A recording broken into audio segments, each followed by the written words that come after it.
கர்த்தருடைய பரிசுத்த நாமத்திற்கு மகிமை உண்டாவதாக. Glory be to the holy name of the Lord. தேவனே, வறண்டதும் விடாய்த்ததும் தண்ணீரற்றதுமான நிலத்திலே என் ஆத்துமா உம்மேல் தாகமாக இருக்கிறது. God, my soul thirsteth for thee in a dry and thirsty land where no water is. உண்மையாக வறண்டதும் விடாய்த்ததுமான பாலைவனத்திலே சரீரம்தான் தாகமாக இருக்க வேண்டும். ஆனால் அவன் சொல்லுகிறான், வறண்டதும் விடாய்த்ததும் தண்ணீரற்றதுமான நிலத்திலே என் ஆத்துமா உம்மேல் தாகமாக இருக்கிறது. Actually, in a wilderness where there is no water, in a dry and thirsty land, it is the body that should be thirsty. But this psalmist says that in that dry and thirsty land, his soul is thirsting for God. தன்னுடைய ஆத்தும தாகத்தின் நிமித்தம் தன் சரீர தாகத்தை அவன் பொருட்படுத்தாமல் பேசுகிறான். And he seems to make small his physical thirst in comparison with his spiritual thirst. கர்த்தருக்கு ஸ்தோத்திரம். Praise the Lord. இன்றைக்கும் இந்த இடத்திலே ஆத்துமாவிலே தாகத்தோடு ஆண்டவருடைய வார்த்தையை அறிய வேண்டும் என்ற வாஞ்சியோடு வந்திருக்கிற உங்கள் அனைவரையும் கர்த்தர் காண்கிறார். The Lord is seeing you all because you are all gathered in this place wanting to hear the word of God with thirst in your soul. ஈசாயின் அடிமரத்திலிருந்து தோன்றிய துளிர். He is the root that offspring that sprang out of Jesse. வறண்ட நிலத்திலே துளிர்க்கிற வேர். He is the root that springs from a dry ground. ஈசா என்னும் அடிமரமாகிய அந்த எளிமையின் அனுபவத்திலே யார் காணப்படுகிறீர்களோ உங்கள் வாழ்க்கையிலே இன்றைக்கு ஒரு துளிராக அவர் மாறப்போகிறார். All those who seem to be in a little state like being a root of Jesse, God is going to sprout within you. வறண்ட நிலம் போல யாரெல்லாம் வாஞ்சியா இருக்கிறீர்களோ, இந்த வறண்ட நிலத்திலே துளிர்க்கிற ஒரு வேராக அவர் எழும்பி இருக்கிறார். All those who have a desire in you like thirsting in a dry ground, the Lord is going to sprout within you. அவரை தேடினால் அவரை கண்டடைவோம். If you seek him, you will find him. அவரை நோக்கி பார்த்தால் பிழைப்போம். If you look to him, you will live. இன்றைக்கு நமக்கு உயிர் தரக்கூடிய ஒரு வெண்கல சர்ப்பமாக நம்முடைய மத்தியிலே அவர் அசைவாடி கொண்டிருக்கிறார். He is moving in our midst as the brazen serpent that can give life. நம்முடைய கண்களை ஏறெடுத்து அந்த வெண்கல சர்ப்பமாகி அவரை நோக்கி பாருங்கள். Let us lift up our eyes and look to him who is that brazen serpent. அவரை நோக்கி பார்க்கிறவர்கள் பிழைப்பார்கள். Those who look unto him shall live. அவருடைய வசனத்தை கேட்கிறவர்கள் பிழைப்பார்கள். Those who hear his words shall live.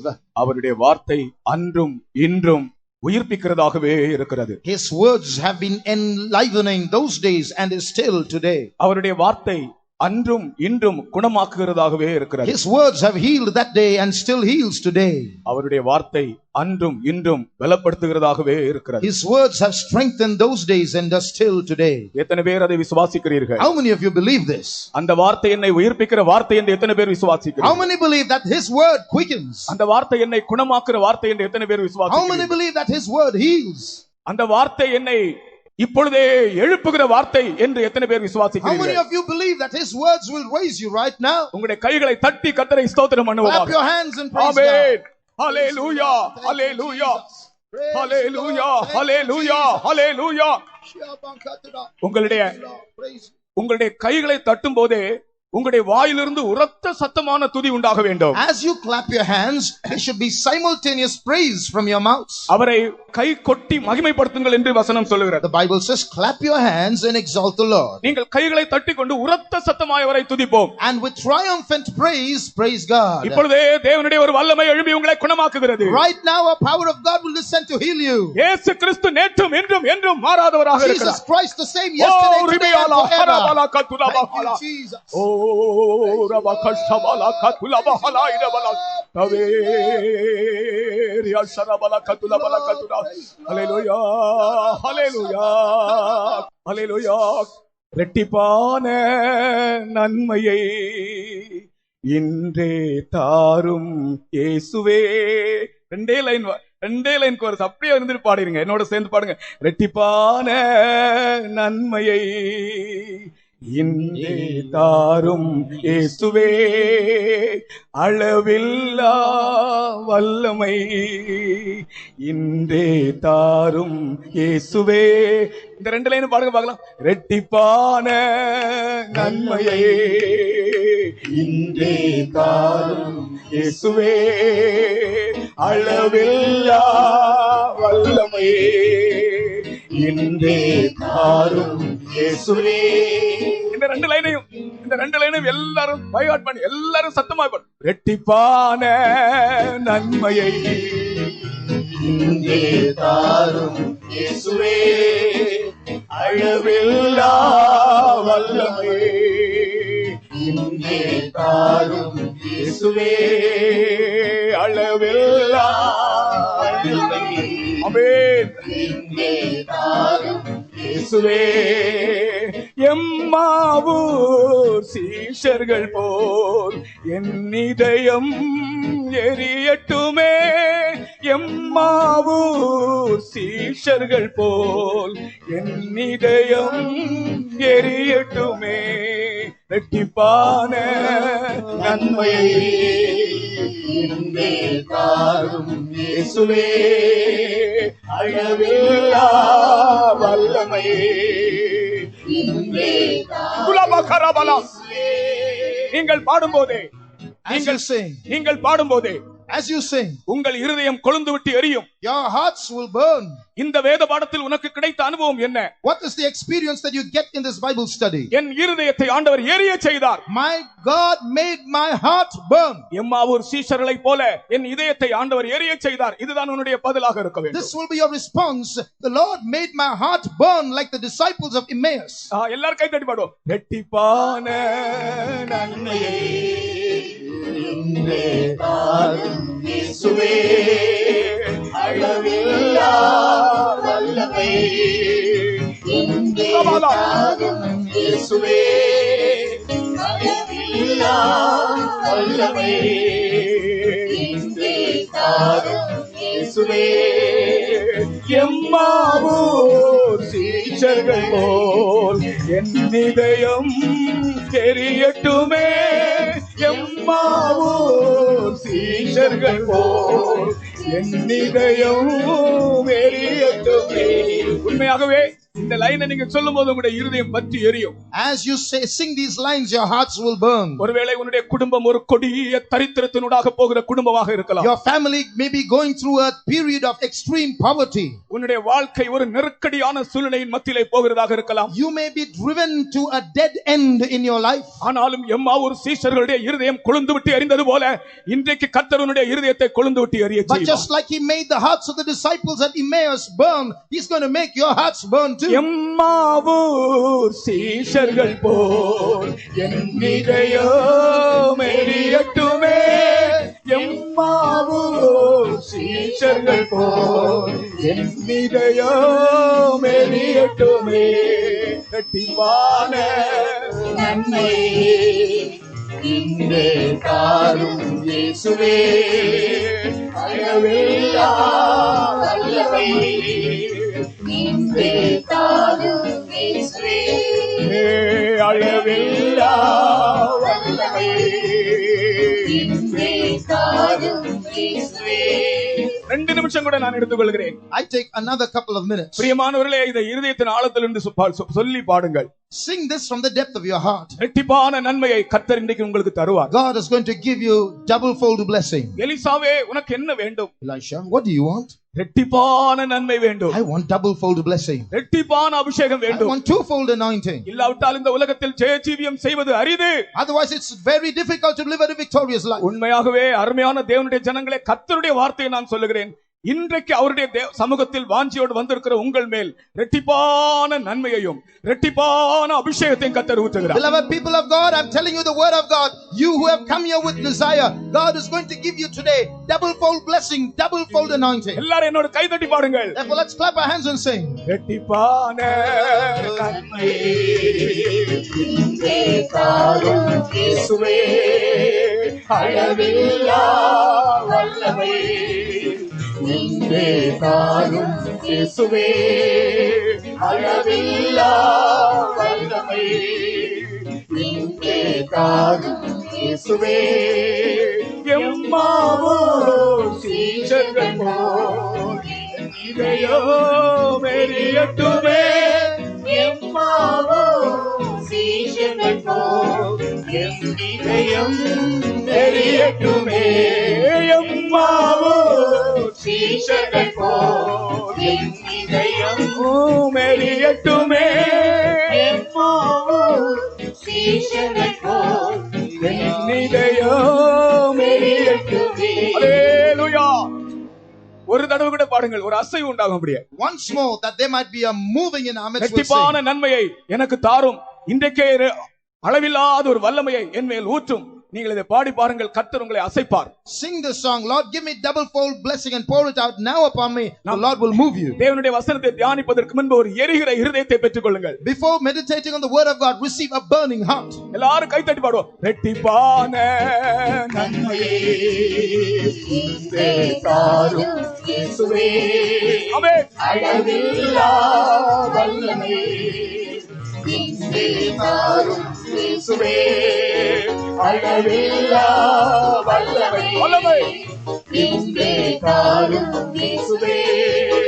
எம்மாவோ சீஷர்கள் போல் எரியட்டும், எரியட்டுமே, எரியட்டும். எம்மாவோ சீஷர்கள் போல் என் இதயம் எரியட்டுமே.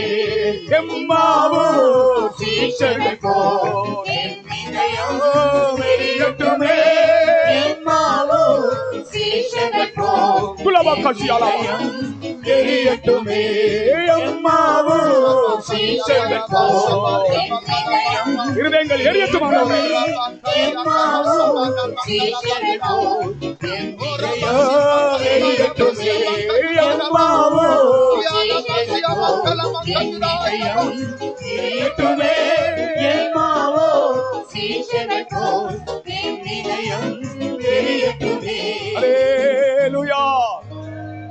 கர்த்தருடைய நாமத்தை நன்றியோடு ஸ்தோத்திரிக்கிறேன். I gratefully praise the name of the Lord. கர்த்தர் நம்முடைய மத்தியிலே அசைவாடி கொண்டிருக்கிறார். The Lord is moving in our midst. இன்னைக்கு நம்ம ஒவ்வொருவரையும் கர்த்தர் ஆசீர்வதித்து பலப்படுத்தி கிருபையினால் நிரப்பி குணப்படுத்தி மகிமை நம்பிக்கையினால் நிறைத்து இந்த இடத்தை விட்டு அனுப்ப போகிறார். The Lord is going to bless us today, strengthen us, heal us, fill us with the hope of glory, and then let us go. ஒரு அல்லேலூயா சொல்லுவோம். அல்லேலூயா.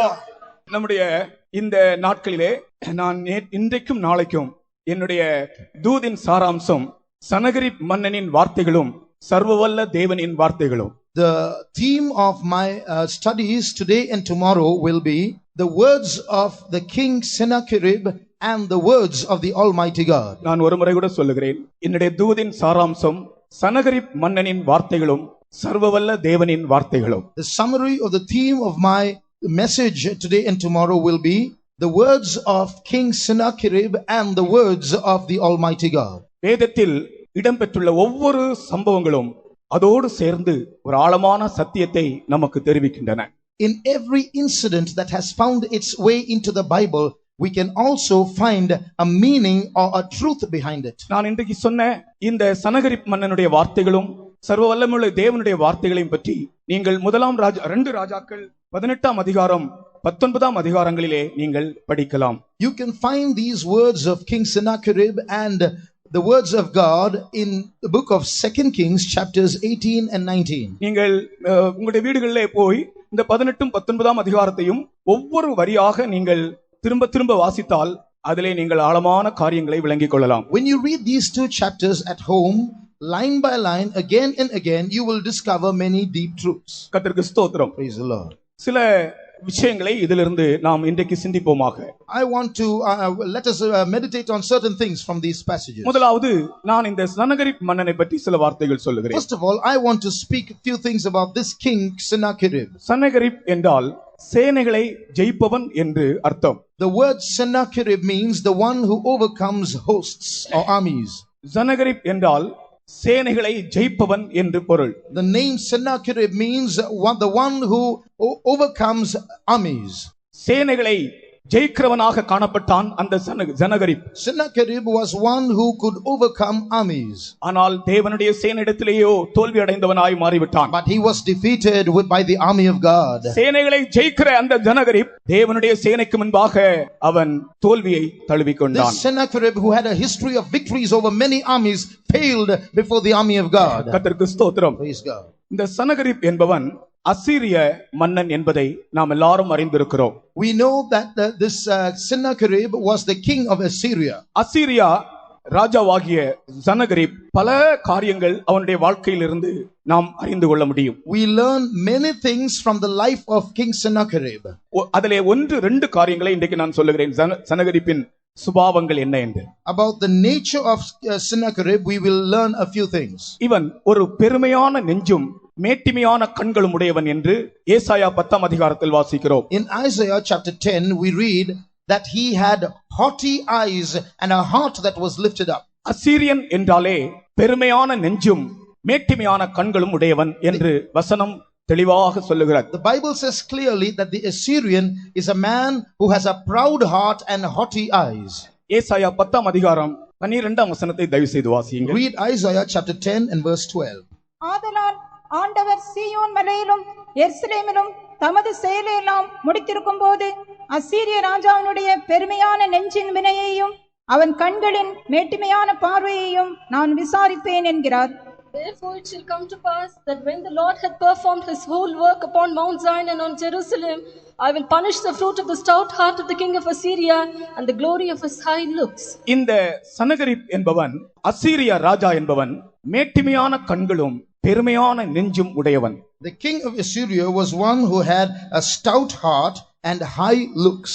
தேவன் இந்த ரெண்டையும் எதிர்த்து நிற்கிறார். God resists both these. தேவன் பெருமையான நெஞ்சுடையவர்களையும் மேட்டிமையான கண்கள் உடையவர்களையும் எதிர்த்து நிற்கிறார். God resists those who have proud hearts and haughty looks. தேவனை ஒரு மனிதன் தரிசிக்க வேண்டும் என்றாலே, தேவனை ஒரு மனிதன் ருசிக்க வேண்டும் என்றாலே, பெருமையான நெஞ்சோ மேட்டிமையான கண்களோ உடையவன் அவரை தரிசிக்கவோ அவரை ருசிக்கவோ முடியாது. In order to see God or taste God, a man with a proud heart or high looks cannot see God or taste him. இந்த கூட்டத்தின் ஆரம்பத்திலேயே தேவன் நல்லவர் என்று நாம் கேள்விப்பட்டோம். In the beginning of this meeting we heard how our God was good. அந்த நல்ல தேவனை நாம் ருசிக்க வேண்டுமென்றால் மேட்டிமையான கண்களும் பெருமையான நெஞ்சும் நம்மை விட்டு அகற்றப்பட வேண்டும். To taste this God as a good God, we must remove first of all from us that stout or proud heart and haughty eyes. ஆகையினால் தான் ஒரு மனிதன் ஆண்டவரை நோக்கி கதரும் போது, ஒரு பாவியாகிய மனிதனை ஆண்டவர் இரட்சிப்பின் அனுபவத்திற்குள்ளே வழி நடத்தும் போதே அவனுக்கு அந்த கடினமான இருதயத்தை மாற்றி ஒரு சதையான இருதயத்தை கொடுக்கிறார். That's why when a sinner cries out to God and God brings the sinner into the experience of salvation, God removes that hard heart from him and puts in him a fleshy heart. ஒரு பாவியனுடைய இருதயம், ஒரு துன்மார்க்கனுடைய இருதயம் மேட்டிமையானதாயும் பெருமையானதாயும் கடினமானதாயும் காணப்படுகிறது. The heart of a sinner, the heart of a wicked man is always proud and haughty and hard. ஆனால் ஆண்டவர் இரட்சிப்பிலேயே ஒரு மனிதனுடைய இருதயத்தை உருகச் செய்து விடுகிறார். But God causes the heart of a man to melt at salvation. ஆண்டவருடைய சமூகத்தில் இரட்சிப்பை பெற்றுக்கொள்ளும் போதே, பாவ மன்னிப்பை பெற்றுக்கொள்ளும் போதே ஒரு உருகின இருதயம், சதையான இருதயத்தை கர்த்தர் தந்து விடுகிறார். When we repent of our sins at salvation, at that point God gives us a molten, melted heart and a heart of flesh. ஒரு ஐயா இவ்விதமாக சாட்சி சொன்னது எனக்கு ஞாபகம் வருகிறது. I remember one brother testifying like this. என்னுடைய வாழ்க்கையிலேயே நான் கண்ணீர் விட்டது ஒரே ஒரு சந்தர்ப்பத்தில், அந்த சந்தர்ப்பம் என்னுடைய இரட்சிப்பின் நாள் என்று சொன்னார். That gentleman said, I have cried just once in my lifetime and that's when I was saved. என்னுடைய வாழ்நாள் காலத்திலே நான் கண்ணீர் விட்டதே அழுததே கிடையாது. கடினமான இருதயம் உள்ளவன், கடினமான மனதுள்ளவன். ஆனால் நான் இரட்சிக்கப்பட்ட நாளிலே என்னை அறியாமல் நான் கதறினேன், அழுதேன் என்று சொன்னார். He said, I was so stony in heart and mind that I have never cried all my life. But the day I cried for the first time was when I was saved and I repented of my sins. கர்த்தருக்கு அது உண்மையான ஒரு வார்த்தை. That's a true word. அந்த கன்வென்ஷனிலே நான் இருக்கிறேன். அவர் அந்த சாட்சியை நான் கேட்கிறேன். I heard that testimony with my ears in that convention. உண்மையாக நமக்கு ஆண்டவர் ஒரு சதையான இருதயத்தை தரும்போது அதோடு சேர்ந்து ஒரு கண்ணீரையும் தருகிறார். When God gives us a heart of flesh, God gives us tears with that. இந்த கடினமான மேட்டிமையான பெருமையான நெஞ்சுள்ள அசீரிய ராஜாவை எப்படி ஒரு மனிதன் மேற்கொள்ள முடியும் என்றால், அவனை பட்டயத்தினால் அல்ல, ஒரு அழுகிற மெதுவான இருதயத்தை பெற்றுக்கொள்வதன் மூலமாகத்தான் இந்த ராஜாவை ஜெயிக்க முடியும் என்று நான் சொல்லுகிறேன். How can one overcome such a stout-hearted, proud-hearted king? It's not with the sword, it's only by humility with a life or experience of tears. பெருமையான நெஞ்சையும் மேட்டிமையான கண்களையும் உடைய அசீரிய ராஜாவை உன் வாழ்க்கையில் நீ ஜெயிக்க வேண்டும் என்றால், அதற்கு இன்றைக்கு கர்த்தர் ஒரு வழி உனக்கு சொல்லி தருகிறார். நீ உன் இருதயத்திலே உடைந்து நொறுங்கி அழுவதன் மூலமாக சதையான இருதயத்தை பெற்றுக்கொள்வதன் மூலமாக இந்த ராஜாவை நீ ஜெயிக்கலாம். If you want to overcome that proud heart and stout heart and high look in your life, then you have to overcome it only by one way that I will tell you, that you have to attain a contrite, broken heart and cry out to the Lord. ஆண்டவரை மறுதலித்த பேதுரு அப்போஸ்தலனை பற்றி நான் ஒரு சாட்சியை நான் படித்தேன். I read a testimony about the apostle Peter who denied Jesus. ஆண்டவரை மறுதலிக்கும் போது பேதுருவின் இருதயம் கடினமாகவே இருந்தது. When Peter denied Jesus, his heart was hard.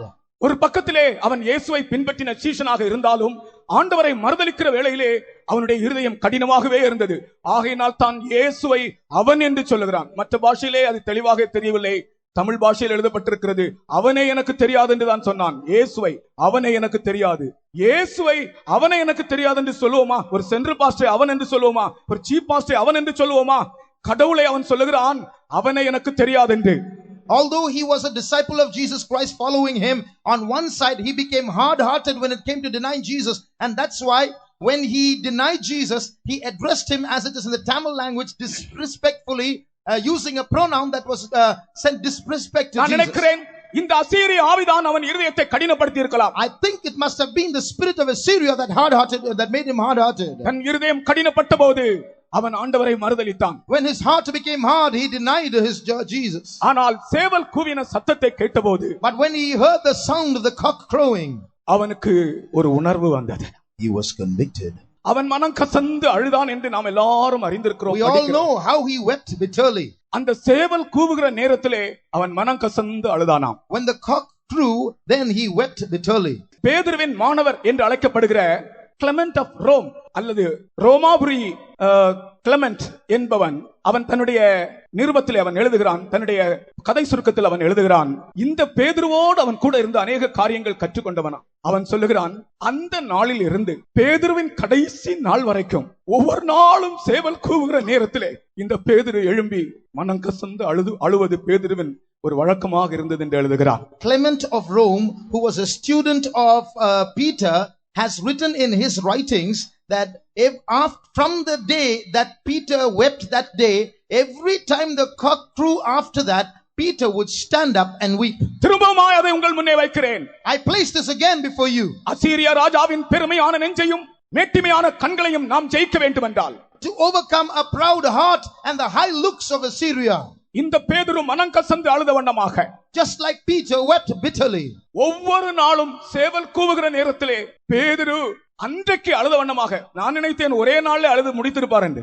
அன்று முதல் கடைசி அவன் வாழ்நாள் எல்லாம் அவனோடு கூட இருந்தவரால் எழுதுகிறான், வாழ்நாள் எல்லாமே அவன் அனுதினமும் சேவல் கூவுகிற வேளை வந்தால் எழும்பி தன்னுடைய மறுதலிப்புக்காக மனம் கசந்து அழுவானாம். Every day at cockcrow we should weep bitterly like Peter did. From that day, first time he wept at the cock crew, every day after that, whenever the cock crew, he would weep bitterly. இன்றைக்கு அசீரிய ராஜாவை நாம் ஜெயிக்கும்படிக்கு இப்படி ஒரு மனம் கசந்து அழுகிற ஒரு மனஸ்தாபத்தின் ஆவியை கர்த்தர் நமக்கு தருகிறார். May God give us, God is giving us that contrite heart so that we might weep with a contrite heart bitterly to overcome the king of Assyria. உங்களுடைய குறைவு குற்றங்கள், உங்களுடைய பின்மாற்றங்கள், உங்களுடைய பாவங்கள், தோஷங்கள் எத்தகையதா இருந்தாலும் இன்றைக்கு இந்த வார்த்தையை நீங்கள் விசுவாசியுங்கள். No matter how many might be your errors and faults and sins and backslidings, today believe this word. மனிதனுடைய இருதயத்தை கடினப்படுத்துவதே இந்த அசீரிய ராஜாவின் ஆவிதான். It's the spirit of the king of Assyria that hardens the heart of man.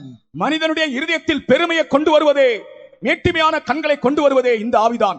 It is this spirit that brings pride into the heart of man and haughtiness into the eyes of man. இதை ஜெயிக்கும்படியாக பேதுருவை போல ஒவ்வொரு நாளும் மனஸ்தாபப்பட்டு அழுகிறவர்களாக நாம் மாறுவோம். Let us, to overcome this spirit, let us become those who weep bitterly every day like Peter. விசேஷமாக அதிகாலை தோறும் எழும்பி நீங்கள் மனம் கசந்து அழுங்கள். Especially every morning we must rise up and weep bitterly. நிச்சயமாக ஒரு வெற்றி வாழ்க்கையை நீங்கள் அடைவீர்கள். You will surely attain a victorious life. இந்த ராஜாவை ஜெயிப்பீர்கள். You will overpower this king. அப்படி மனம் கசந்து அழுகிற ஒரு ஆவியை கர்த்தர் உங்களுக்கு தருவாராக.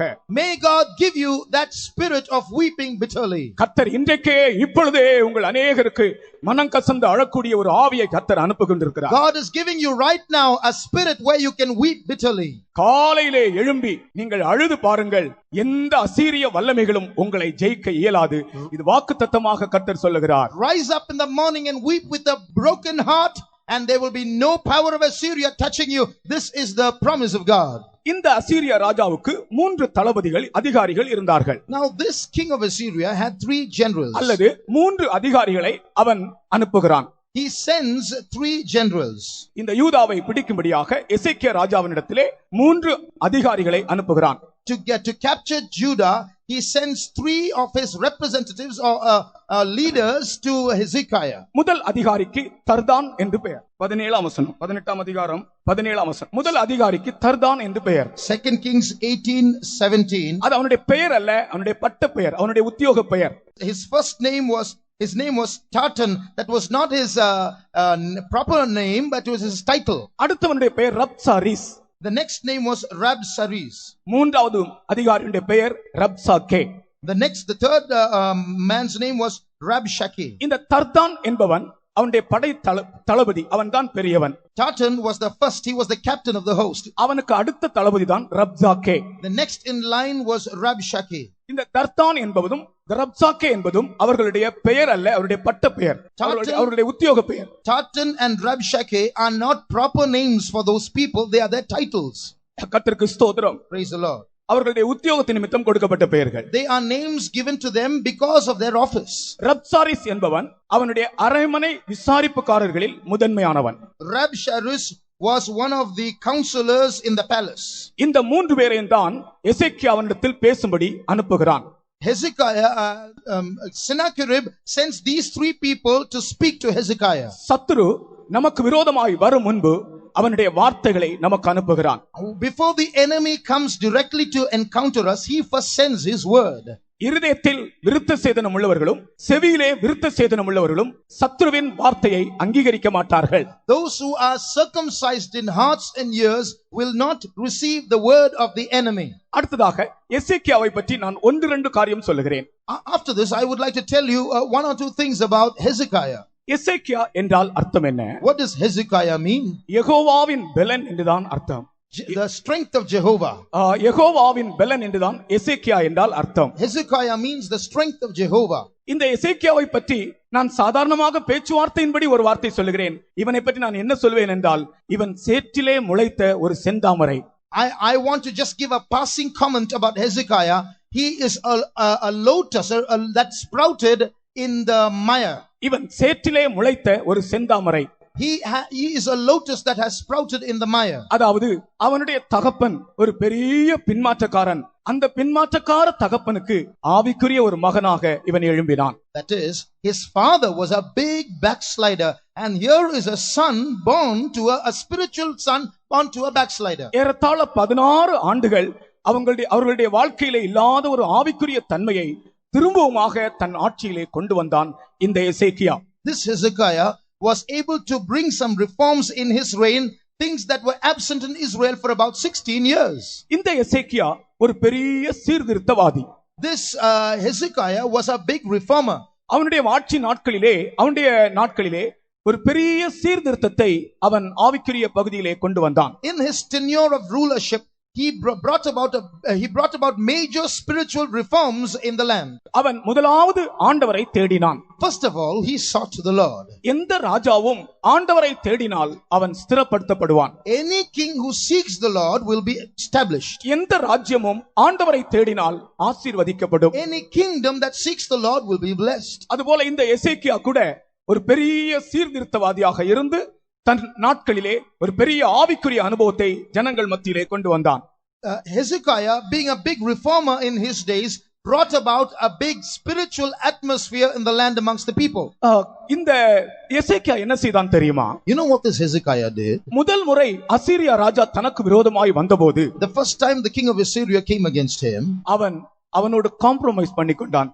He made a compromise with the king of Assyria. அவனிடத்திலே அவன் தன்னை தாழ்த்தி, நான் உனக்கு கப்பம் கட்டுகிறேன் என்று சொல்லி பொன்னையும் வெள்ளியையும் தன் நாட்டில் இருந்ததும் ஆலயத்தில் இருந்ததும் ஆகிய பொன்னையும் கூட எடுத்து கொடுத்து சமாதானத்தை செய்து கொண்டான் சத்துருவோடு. He humbles himself before the adversary and says, I will pay tribute to you, and gives him gold and silver and makes peace with the enemy. இது எசேக்கியாவுடைய வாழ்க்கையிலே ஒரு பெரிய தவறாக மாறிவிட்டது. This became a big mistake in Hezekiah's life. சத்துருவோடு அவன் எதிர்த்து நிற்க வேண்டுமாக இருந்தது விசுவாசத்திலே. He ought to have resisted the enemy in the faith. ஆனால் சத்துருவோடு எதிர்த்து நிற்கக்கூடிய விசுவாசம் இல்லாமல் சத்துருவோடு அவன் இணங்கி போய்விட்டான். But not having sufficient faith to stand against the enemy, he compromised with the enemy. எப்படி அவன் இணங்கி போய்விட்டான்? How did he compromise?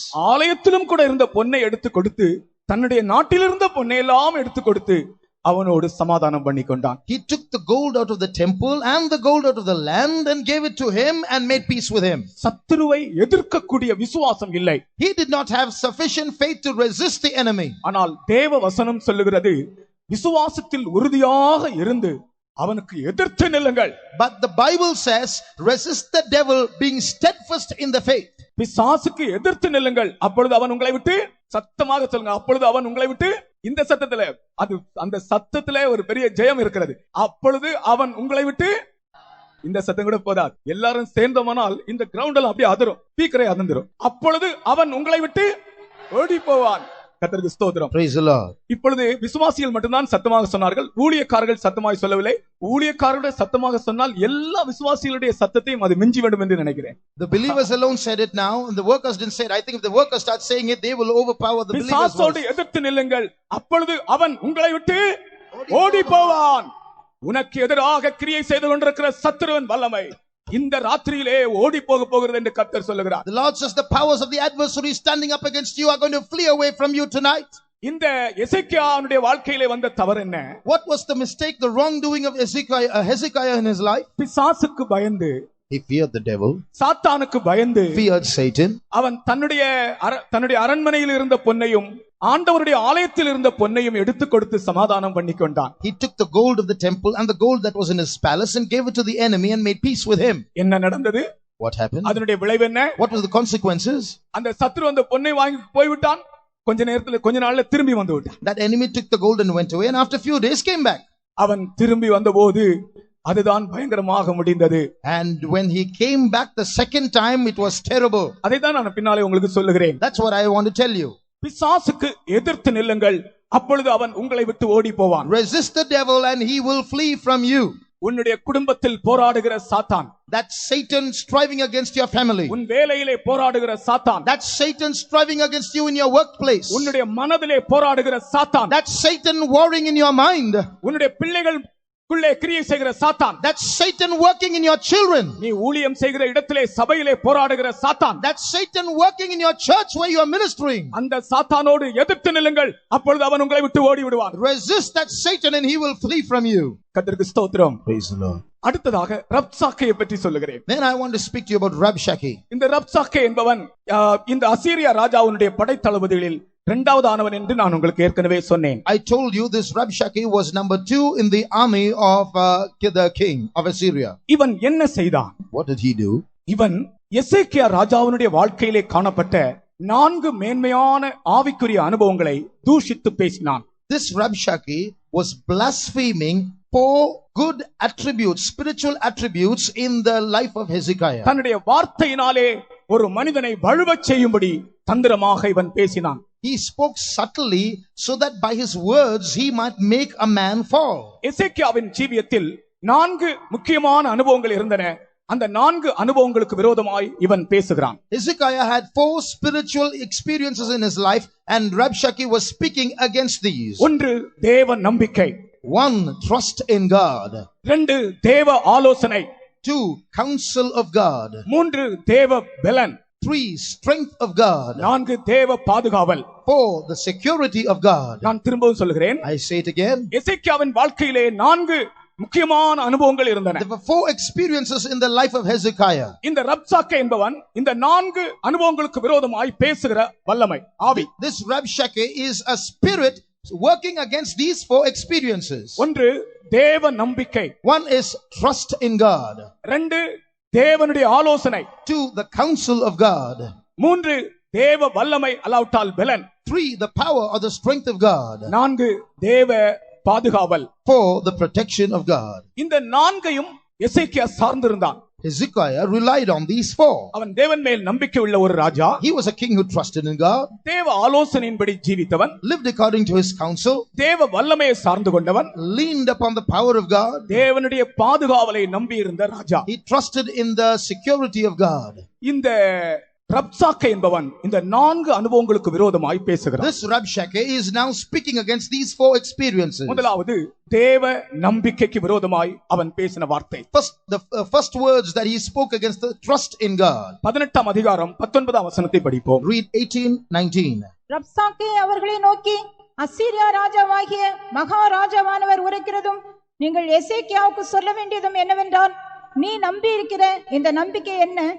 And Rabshakeh said unto them, Speak ye now to Hezekiah, Thus saith the great king, the king of Assyria, What confidence is this wherein thou trustest? பாருங்கள், நீ நம்பி இருக்கிறாயே, இந்த நம்பிக்கை என்ன என்று அந்த நம்பிக்கைக்கு விரோதமாய் தூஷிக்கிறான். See, he is now blaspheming against Hezekiah's trust in God. You are trusting in someone. What confidence is this? ஒரு மனிதனுடைய வாழ்க்கையை உன்னதமான வாழ்க்கையாய் மாற்றுகிற ஒரு அனுபவம் தேவன் மேல் உள்ள நம்பிக்கை.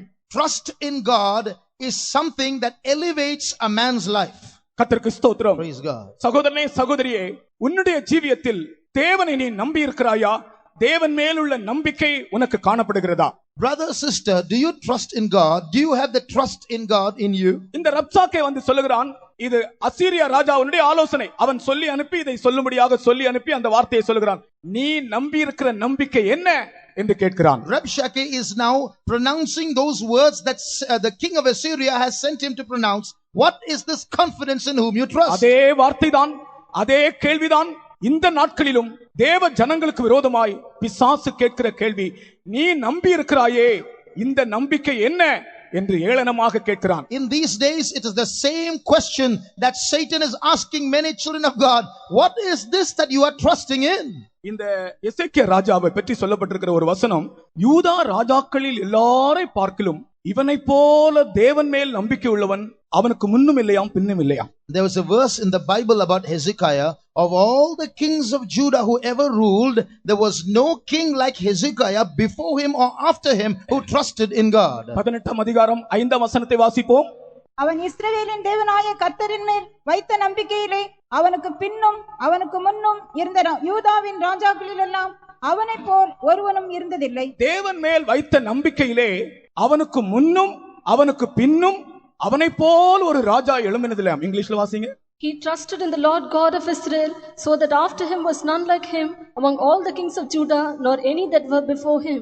தேவன் மேல் நம்பிக்கை வைப்பதில் இந்த ராஜாவை போல அவனுக்கு முன்னும் ஒருவன் எழும்பவில்லையாம், அவனுக்கு பின்னும் ஒருவன் எழும்பவில்லையாம். Verse 5, in the way he trusted in the God of Israel, there was no one like him among all the kings of Judah, nor any that were before him or after him. தேவன் மேல் உள்ள நம்பிக்கை என்பது நம்முடைய வாழ்க்கையிலே ஒரு நங்கூரம். Trust in God is the anchor of our life. அலை மோதுகிற சமுத்திரத்திலே கப்பலுக்கு நங்கூரம் எப்படி இருக்கிறதோ இதே வண்ணமாகத்தான் தேவன் மேல் ஒரு மனிதனுக்கு இருக்கிற நம்பிக்கை.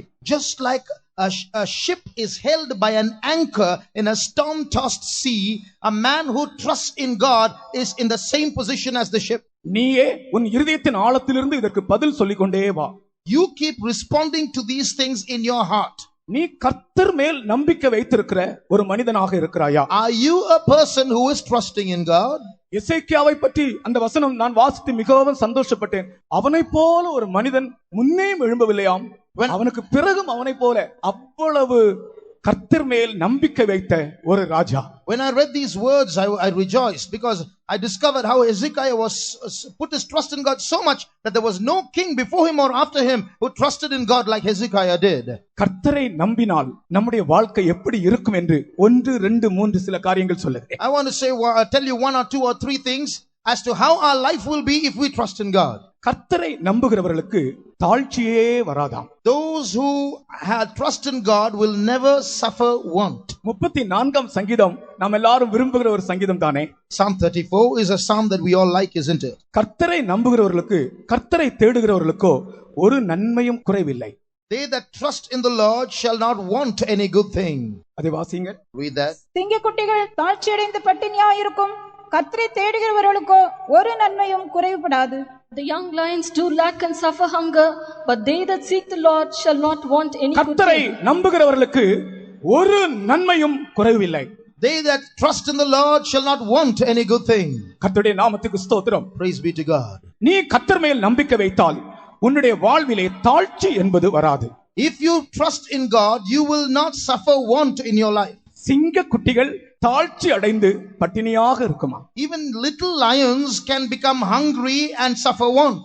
அமெரிக்காவின் 16வது ஜனாதிபதியாக இருந்தவர் Abraham Lincoln. Abraham Lincoln was the 16th president of America.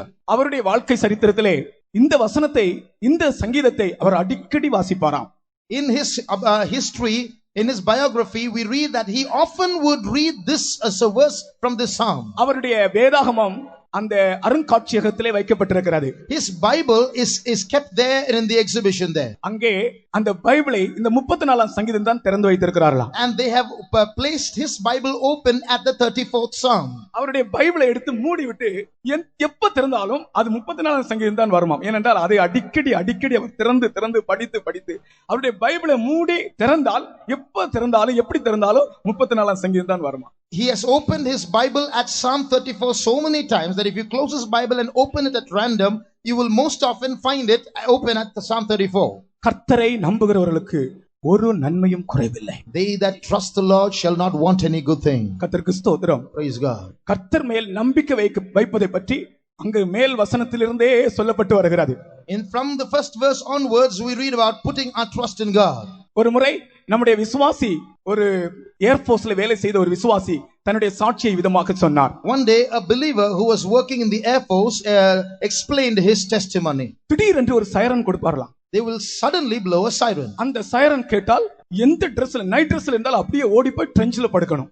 When you hear that siren, you dressed as you are, you should run and hide in the trench. அந்த சைரன் ராத்திரில அந்த சைரன் கேட்ட உடனே இவருடைய மனைவியும் பிள்ளைகள் இல்லை, இவருடைய மனைவியும் ஓடி அந்த ட்ரெஞ்சுக்குள்ள போய் படுத்தாங்க. Suddenly when the siren blew at night, he had no children, he and his wife ran and hid in the trench. கர்த்தருக்கு ஸ்தோத்திரம். Praise the Lord. பயங்கரமான வெடி சத்தங்கள் கேட்கிறது. Terrible explosions could be heard far away. எல்லாருக்கும் மரண பயம் ஆட்கொண்டிருக்கிறது. Fear of death hung on to many people. மரணத்துக்கும் எனக்கும் ஒரு அடி தூரம் என்று சொன்னது போல பயங்கர மரணத்தின் அந்த பக்கத்திலே அவர்கள் நெருங்கி விட்டார்கள். Just like you say I am a foot from death, they were all near death. அவர் சொன்னார், நானும் என்னுடைய மனைவி அந்த ட்ரெஞ்சில் இருந்து ஒரு பாட்டு பாடினோம். He said, my wife and I, we sat in the trench and we sang a song. உம்மை நம்பினோர் மாண்டதில்லை மாண்டதில்லை மாண்டதில்லை, உம்மை நம்பினோர் மாண்டதில்லை மாண்டதில்லை மாண்டதில்லை. நீங்கள் எல்லாரும் என்னோட சேர்ந்து, உங்களுக்கு தெரிஞ்ச பாட்டா இருந்தனால என்னோடு சேர்ந்து பாடினால் எவ்வளவு நலமாக இருக்கும். It's a familiar song. How good it would be if you could all join in and sing with me. உம்மை நம்பினோர் மாண்டதில்லை. Those who have trusted you have never perished. நீ வைத்திருக்கிற இந்த நம்பிக்கை என்ன என்று தூஷிக்கிற ஆவிக்கு முன்பாக உன்னுடைய நம்பிக்கையை இன்றைக்கு நீ உறுதி செய்து கொள்ள வேண்டும். You have to stand before that spirit that is trying to blaspheme your trust in God and establish your trust in God by singing this song. மனுஷன் மேலுள்ள நம்பிக்கை அற்று போகட்டும். Let the trust in man cease to be. உலகத்தின் மேலுள்ள நம்பிக்கை அற்று போகட்டும். Let the trust in the world cease to exist. பணத்தின் மேல், பொருள் மேல் வைத்திருக்கிற நம்பிக்கை அற்று போகட்டும். Trust in money and your job, let it go into oblivion. அதிகாரிகள் மேல் வைத்திருக்கிற நம்பிக்கை அற்று போகட்டும். Your trust in authorities, let them cease to exist. உனக்கு தாழ்ச்சியை நீக்கும்படிக்கு, உன் தாழ்ச்சியை நீக்கும்படிக்கு, To remove your want, உனக்கு உதவி செய்யும்படிக்கு to help you. ஒரே ஒருவர், அவர்தான் தேவன். There is only one person and he is God. அந்த இயேசுவின் மேல் நீ நம்பிக்கை வைத்தால், If you put your trust in that Jesus, உன்னுடைய வாழ்க்கையிலே தாழ்ச்சியே வராது. you will never suffer want in your life. நீ கெட்டு போகவும் மாட்டாய் என்று கர்த்தர் இப்பொழுது சொல்லுகிறார். You will never be destroyed, says the Lord. கடைசி நாட்கள் இந்த நாட்கள். These are the last days. தேசங்கள் விழுகிற நாட்கள். When nations are falling. வீரர்கள் விழுகிற நாட்கள். வீரர்கள் விழுகிற நாட்கள். When mighty men are falling. பெரிய ஐஸ்வரியவான்கள் வெட்கமடைகிற நாட்கள். When rich people are being put to shame. தேவன் மேல் நம்முடைய நம்பிக்கையை வைப்போமாக. Let's put our trust in God. இரண்டாவதாக, Secondly, கர்த்தர் மேல் நம்பிக்கையா இருப்பவர்களுக்கு for those who trust in God, ஆபத்து வந்தாலும் ஆபத்திலிருந்து தப்புவிக்கிறார், ஆபத்திற்கு பயமே இல்லை. even if danger besets them, they need not fear, for he will deliver them from danger. ஆகையால் தான் நாங்கள் அவர் மேல் நம்பிக்கையா இருக்கும்படிக்கு, That's why that we might put our trust in him. அவர் எங்களை தப்புவித்தார், He caused us to escape. தப்புவிக்கிறார், He delivers us, இன்னும் தப்புவிப்பார். and he will yet deliver. ஆபத்து வரும்போது, In danger, மரணத்துக்கு ஏதுவான ஆபத்து வரும்போது, when deathly danger besets us, இந்த நம்பிக்கை நம்மை தப்புவிக்கிறது, அல்லது இந்த நம்பிக்கை பரலோக ராஜ்யத்தை நமக்குள்ளே கொண்டு வருகிறது. this trust in God rescues us or brings into us a hope of heaven. சமீபத்தில் ஒரு சாட்சியை நான் I கேள்விப்பட்டேன். recently heard a testimony. எனக்கு இந்த சாட்சிகள் என்றால் ரொம்ப இஷ்டம். I like to hear testimonies. சாட்சிகளை நான் ரொம்ப கேட்பேன். I will keenly observe or listen to testimonies. ஏனென்றால் அது கதை அல்ல. This is not a story, கதை அல்ல, சாட்சினா ஜீவியம். because testimonies are not stories, they are life. New York நகரத்திற்கு ஒரு கப்பல் போய் கொண்டிருக்கிறது Atlantic சமுத்திரத்திலே. A ship was making its journey in the Atlantic Ocean going to New York. திடீரென்று ஒரு பெரும் புயலில் மாட்டிக்கொண்டது. Suddenly it got trapped in a storm. கடைசியிலே இந்த கப்பல் மூழ்கிவிடும் என்றுதான பயங்கரமான ஒரு ஆபத்தான சொல்லே. A situation arose where that ship would sink. எல்லாரும் பயப்படுகிறார்கள். All feared. கேப்டன் வந்து எல்லாரையும் தைரியப்படுத்துகிறார். The captain came and encouraged everyone. எல்லாரும் எப்படி இருந்தாலும் ஒரு தைரியப்படுத்துகிறான், நீங்கள் தைரியமாக இருங்கள் என்று சொல்லுகிறார். He said, don't worry, be of good cheer. ஆனாலும் ஜனங்கள் எல்லாரும் பயப்படுகிறார்கள். But the people were afraid. ஆனால் கேப்டன் ஒரு ரூமுக்குள்ளே போய் பார்த்தால் அங்கே ஒரு அம்மா பாட்டு பாடிக்கொண்டிருக்கிறார்கள். When the captain went into a room, he saw a woman there in the ship singing. Captain கேட்கிறார், கப்பல் மூழ்கும் என்று உங்களுக்கு தெரியுமான்னு கேட்கிறார். The captain asked her, do you know the ship is going to sink? அவர்கள் சந்தோஷத்தோடு ஒரு பாட்டு பாடினார்களாம் கேப்டனுக்கு முன்பாக. She in front of the captain sang a song of joy. அவர்கள் கேப்டனை பார்த்து சொன்னார்களாம், She looked at the captain and said, நான் இப்பொழுது நியூயார்க் போய் கொண்டிருக்கிறேன். I am going to New York. எனக்கு 2 மகள்கள். I have 2 daughters. மூத்த மகளுடைய பெயர் Martha. The older daughter is Martha. நியூயார்க்கில் இருக்கிறாள், அவளை பார்க்கும்படி தான் நான் போகிறேன். She is in New York and I'm going to see her. இரண்டாவது மகள் மேரி. இரண்டாவது மகள் மேரி, கொஞ்ச நாட்களுக்கு முன்பாக மேரி மரித்து போனாள். மேரி இயேசுவிடத்தில் இருக்கிறாள். The second daughter is Mary. She died a few days ago and she is with Jesus. கப்பல் மூழ்கி போனால், If the ship sinks, என்னுடைய இரண்டாவது மகள் மேரியை இயேசுவிடத்தில் பார்ப்பேன். I'm going to see Mary with Jesus. கப்பல் மூழ்காவிட்டால், If the ship does not sink, என்னுடைய மூத்த மகளை மார்த்தாவை நியூயார்க்கில் சந்திப்பேன். I will meet my elder daughter at New York. அல்லேலூயா சொல்லுங்க பார்க்கலாம். ஆமென். எனக்கு இந்த சாட்சியை கேட்டால் நம்பிக்கை எவ்வளவு பெரிய நம்பிக்கை. When we listen to these testimonies, how hope wells up within us. கப்பல் மூழ்கினால், Even if the ship sinks, என்னுடைய இரண்டாவது மகள் மேரியை இயேசுவிடத்தில் சந்திப்பேன். I'm going to see my second daughter with Jesus. கப்பல் முழுகாவிட்டால், If the ship does not sink, என்னுடைய மூத்த மகள் மார்த்தாளை நியூயார்க்கில் சந்திப்பேன். I'm going to see my daughter Martha at New York. அந்த தாயினுடைய நம்பிக்கையின் வார்த்தையிலே captain தைரியப்பட்டார். So in the words of that mother, the captain was encouraged. கப்பல் முழுகவில்லை. The ship did not sink. ஹல்லேலூயா. எனக்கு இந்த ஜீவன் இல்லாத அல்லேலூயா ஜீவனோடு எனக்கு கால்ல எல்லாம் நல்ல சுகம் இருந்தால் நான் குதிச்சிருப்பேன். I'm not very healthy at the feet, otherwise I would have been jumping up. Cricket ஸ்டேடியத்துல பாருங்க. Look at the cricket stadium. அந்த ஜீவன் இல்லாத மனுஷர் போடுற சத்தத்தை பாருங்க. Look at those lifeless men making noise. தேவன் மேல் நம்பிக்கை வைத்திருக்கிறவர்கள் இங்கே யாராகிலும் இருந்தால், If there is anyone here putting their trust in the Lord, அவர் ஆபத்தினின்று உங்களை பாதுகாக்க வல்லவர், பரலோகத்திலே கொண்டு போய் சேர்க்க வல்லவர் என்ற நம்பிக்கை இங்கே யாருக்காகிலும் இருந்தால், if there's anyone here, one person who can say he will deliver me from danger and give me the hope of heaven. அந்த தாய் சொன்னது போல, நான் கப்பல் மூழ்கி போனால் இரண்டாவது மகளை சந்திப்பேன் பரலோகத்திலே, முழுகாவிட்டால் நியூயார்க்கிலே மூத்த மகளை சந்திப்பேன் என்று சொன்ன அந்த தாயினுடைய நம்பிக்கையை போல இங்கே எத்தனை பேருக்கு நம்பிக்கை இருக்கிறதோ? How many people have this hope like that mother who said, if I sink, I will see my second daughter with Jesus. If I don't sink, I'm going to see my elder daughter at New York. ரெண்டு அல்லேலூயா சொல்லுவோமாக. Say two hallelujah. ஹல்லேலூயா. ஹல்லேலூயா. தேவன் மேல் வைத்திருக்கிற நம்பிக்கை, trust in God, ஆபத்துகள் வரும்போது மரண பயத்தை அகற்றுகிறது.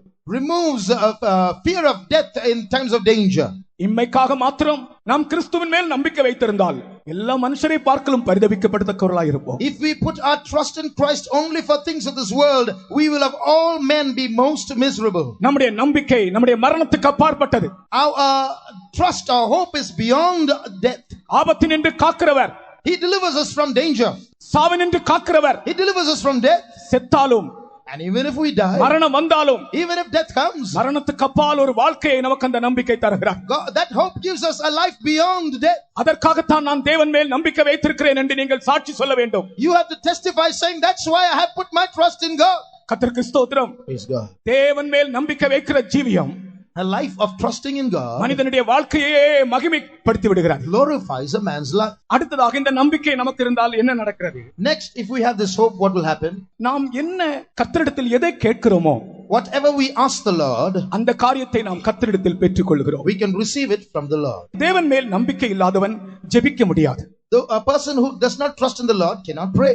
நம்பிக்கை என்பது நங்கூரமும், விசுவாசம் என்பது அஸ்திபாரமுமாக இருக்கிறது. Trust is our anchor and faith is our foundation. ஜெபத்தில் நாம் எதெல்லாம் கேட்கிறோமோ அதெல்லாம் கிடைக்கும் என்று இன்றைக்கு நான் நற்செய்தியாக சொல்கிறேன். Today I want to tell you as good news, whatever we ask the Lord in prayer, trusting in God, we will receive. ஒரு பக்கத்திலே அசீரியா ராஜாவின் வல்லமை, நீ தேவன் மேல் வைத்திருக்கிற இந்த நம்பிக்கை என்ன என்று உன்னை ஏளனமாய் பேசுகிறது. On the one side, the powers of the king of Assyria are despising your trust in your God. ஓ, நீ அந்த சத்தத்தை கேளாமல் உன்னுடைய நம்பிக்கையின் மூலமாக ஒவ்வொரு நாளும் உன் ஜெப ஜீவியத்தில் முன்னேற வேண்டும். But don't listen to those words. Every day trust in God and progress in your life of prayer. கர்த்தரை நம்புகிறவர்கள், கர்த்தருக்கு பயப்படுகிறவர்கள், அவர் மேல் நம்பிக்கை வைத்திருக்கிறவர்கள் விசுவாசத்தோடு எதை கேட்டாலும் அதை பெற்றுக் கொள்வார்கள். Those who trust in God and those who fear God, whatever they ask God in faith, they will receive. Mark எழுதின சுவிசேஷம் 11ஆம் அதிகாரம் 24ஆம் வசனம் சொல்லுகிறது. That's what Mark 11:24 says. ஆதலால் நீங்கள் ஜெபம் பண்ணும்போது எவைகளை கேட்டுக்கொள்வீர்களோ அவைகளை பெற்றுக்கொள்வோம் என்று விசுவாசியுங்கள், அப்பொழுது அவைகள் உங்களுக்கு உண்டாகும் என்று சொல்லுகிறேன். Therefore I say unto you, what things soever ye desire when ye pray, believe that ye receive them, and ye shall have them. நீங்கள் ஜெபத்தில் எவைகளெல்லாம் கேட்பீர்களோ அவைகளெல்லாம் பெற்றுக்கொள்வீர்கள்.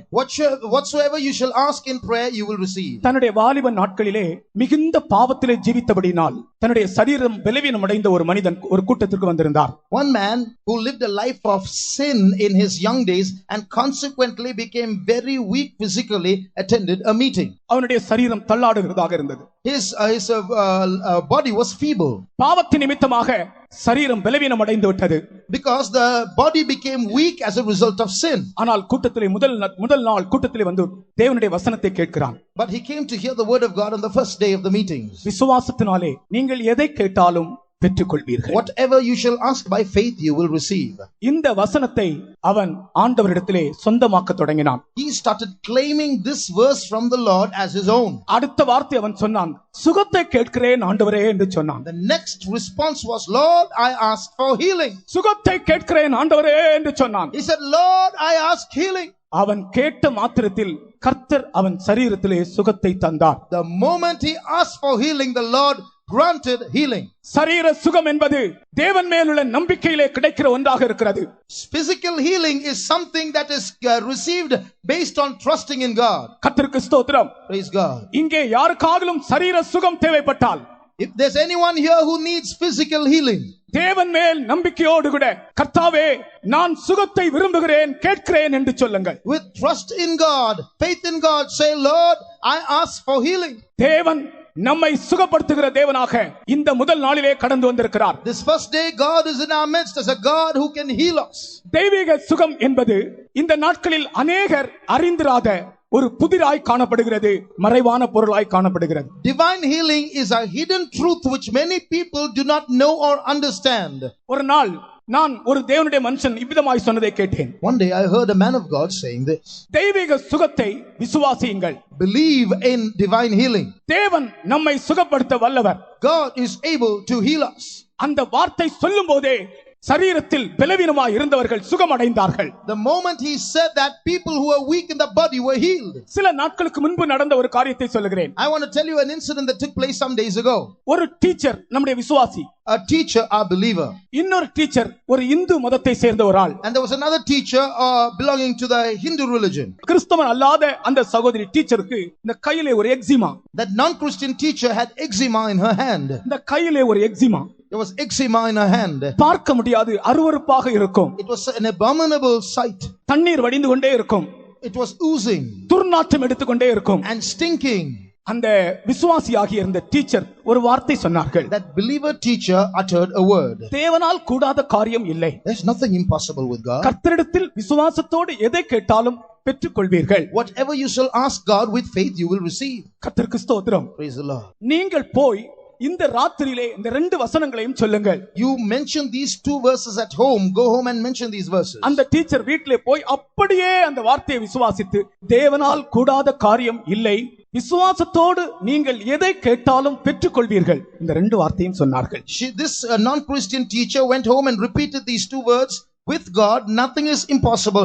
Whatsoever ye shall ask believing, ye shall receive. அப்படியே இந்த 2 வார்த்தையும் சொல்லி சொல்லி சொல்லி சொல்லி அப்படி தூங்கி விட்டார்கள். She kept on repeating these verses again and again. நீங்கள் விசுவாசத்தோடு எதை கேட்டாலும் பெற்றுக்கொள்வீர்கள். Whatsoever you shall ask believing, you shall receive. அப்படியே தூங்கிட்டாங்க. And she went off to sleep. அதிகாலையிலே எழும்பி பார்க்கும்போது The next morning when she rose up, அவர்களுடைய கையில் இருந்த எக்ஸிமா இல்லை. there was no eczema in her hands. அடையாளமே இல்லை அருமையானவர்களே. No sign at all. நான் எக்ஸாஜரேட் பண்ணி சொல்லவில்லை, நான் இருக்கிறவண்ணமாய் சொல்லுகிறேன். I'm not exaggerating, I'm telling you the fact. கையை பார்த்தபோது அந்த நாகமானுடைய குஷ்டம் சுகமாகி ஒரு சிறு பிள்ளையினுடைய சரீரம் போல் மாறினது போல அந்த சரீரத்தில் இருந்த eczema மாற்றப்பட்டிருந்தது. Just like Naaman's leprosy was healed and the flesh became like a little child's flesh, her eczema was healed. நம்முடைய விசுவாசம் ஏட்டுக்காய் சுரைக்காய் போல் இருக்க கூடாது. Our faith should not just be theoretical faith.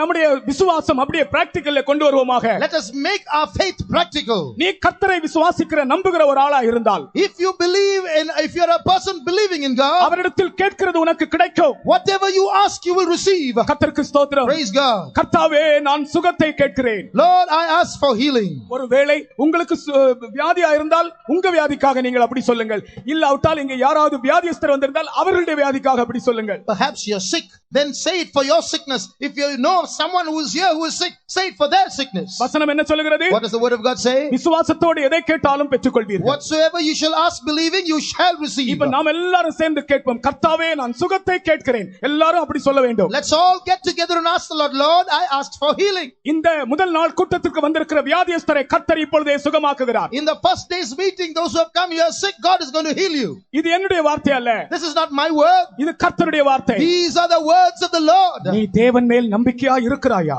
Are you trusting in God? இதோ ஒரு ஆவி அந்த நம்பிக்கையை தூஷித்துக் கொண்டிருக்கிறது. There is a spirit blaspheming that trust. இது என்ன நம்பிக்கை? What confidence is this? இது என்ன நம்பிக்கை என்று ஆவி தூஷிக்கிறது. That spirit is blaspheming. Say, what are you trusting in? ஆவி தூஷிக்கட்டும், அதற்கு நீ செவி சாய்க்க வேண்டாம். Let that spirit blaspheme. You don't listen to it. நீ சொல்லு, கர்த்தாவே நான் சுகத்தை கேட்கிறேன். You say, Lord, I am asking for healing. வியாதியா இருக்கிறவர்கள் உங்கள் வியாதிக்காக அப்படி கேளுங்கள்.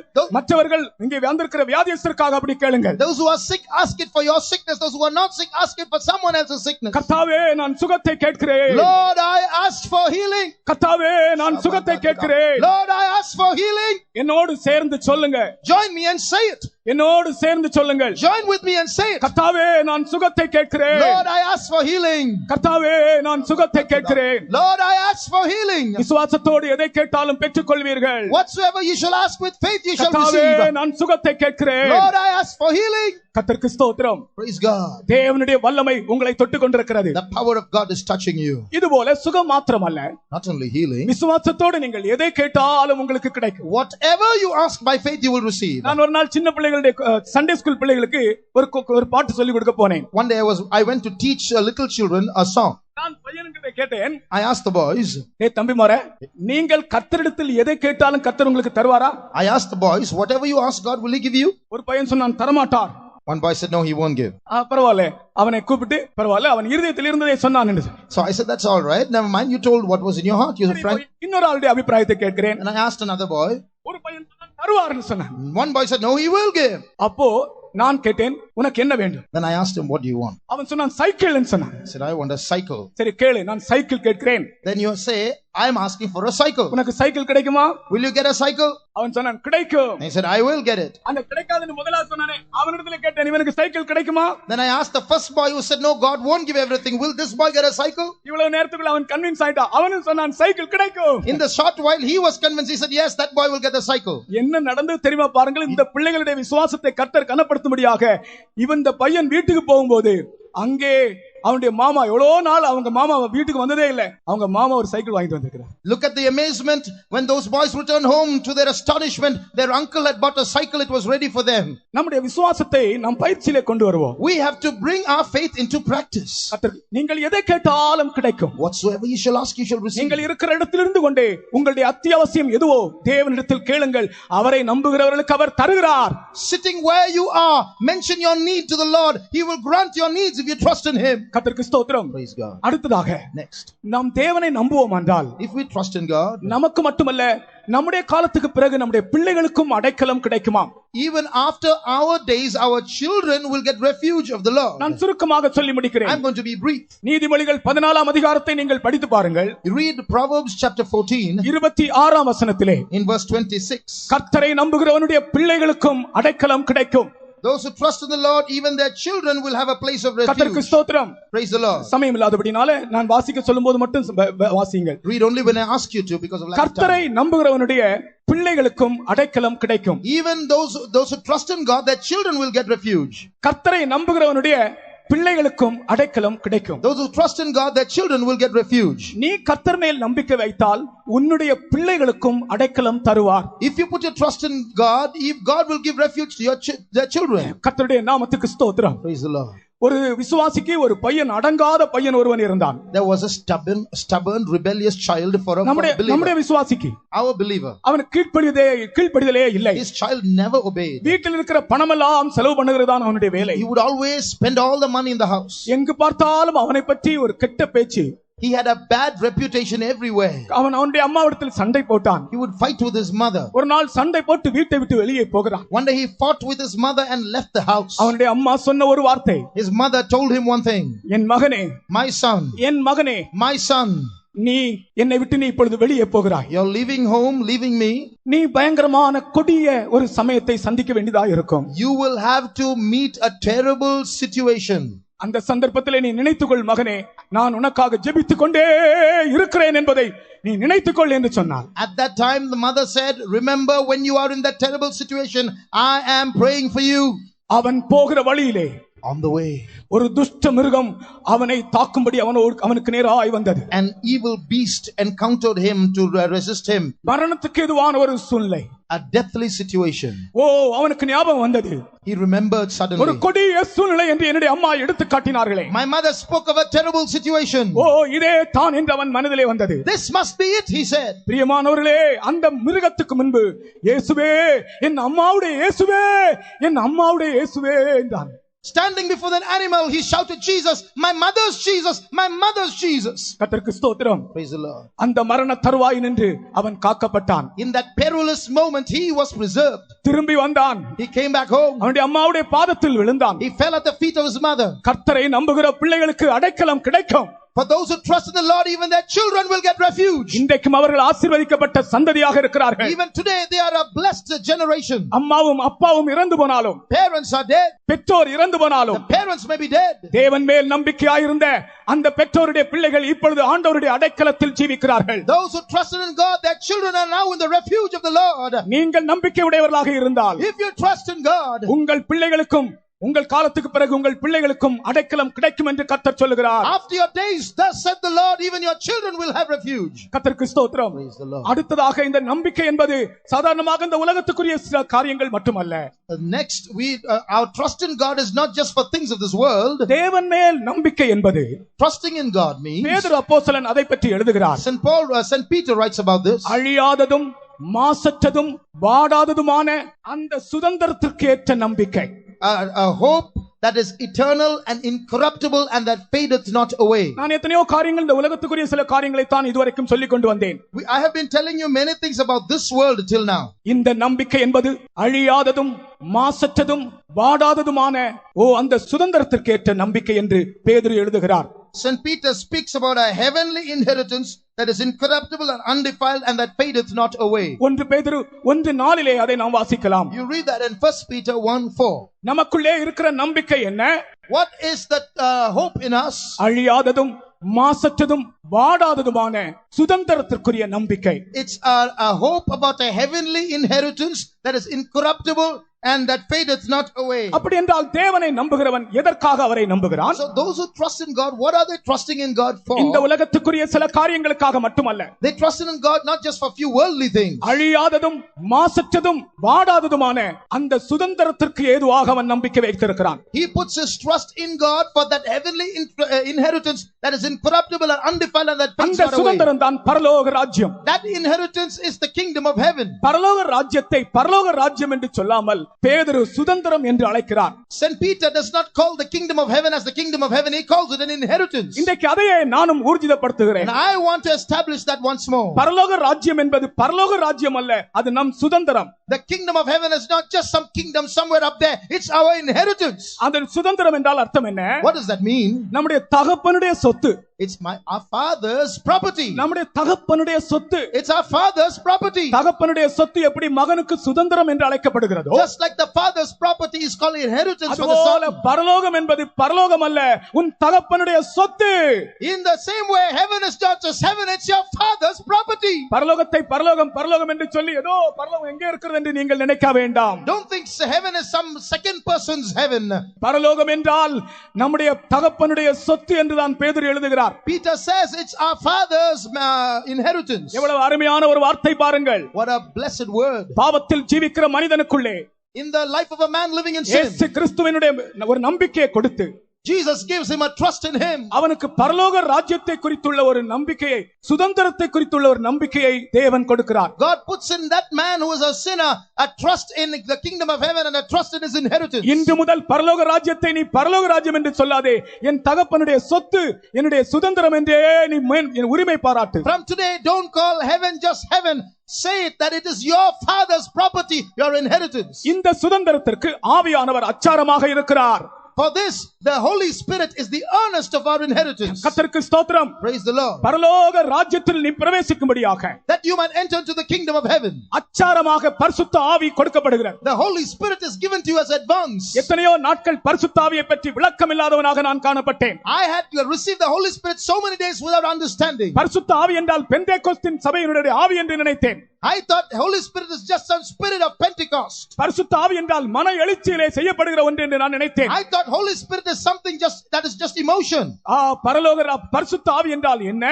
But what is the Holy Spirit? நாம் பெறப்போகிற சுதந்திரம் இருக்கிறது அந்த பரலோக ராஜ்யம், அந்த சுதந்திரத்தினுடைய அச்சாரம். That Holy Spirit is the advance, the earnest of the inheritance we are going to receive. பரலோக ராஜ்யமாகிய சுதந்திரம் யாருக்கெல்லாம் தேவையோ, all those who want the kingdom of heaven as inheritance, அவர்களுக்கெல்லாம் இந்த அச்சாரம் தேவை.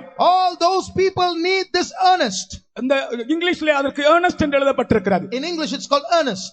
earnest என்ற வார்த்தைக்கு 3 அர்த்தங்கள் உண்டு. There are 3 meanings for the word earnest. முதலாவது ஒரு குறிப்பிட்ட காரியத்தை குறித்து மிகவும் கருத்தாக இருப்பது.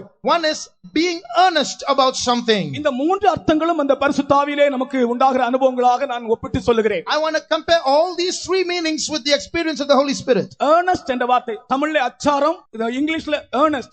earnest என்றால் 3 அர்த்தங்கள் சொல்லுகிறேன். முதலாவது அர்த்தம் ஒரு குறிப்பிட்ட காரியத்தை குறித்து மிகவும் கருத்தாக இருப்பது. One is being very earnest about something, about a particular thing. பரிசுத்த ஆவியானவர் ஒரு மனிதனை நல்ல கருத்துள்ளவனாக மாற்றுகிறார்.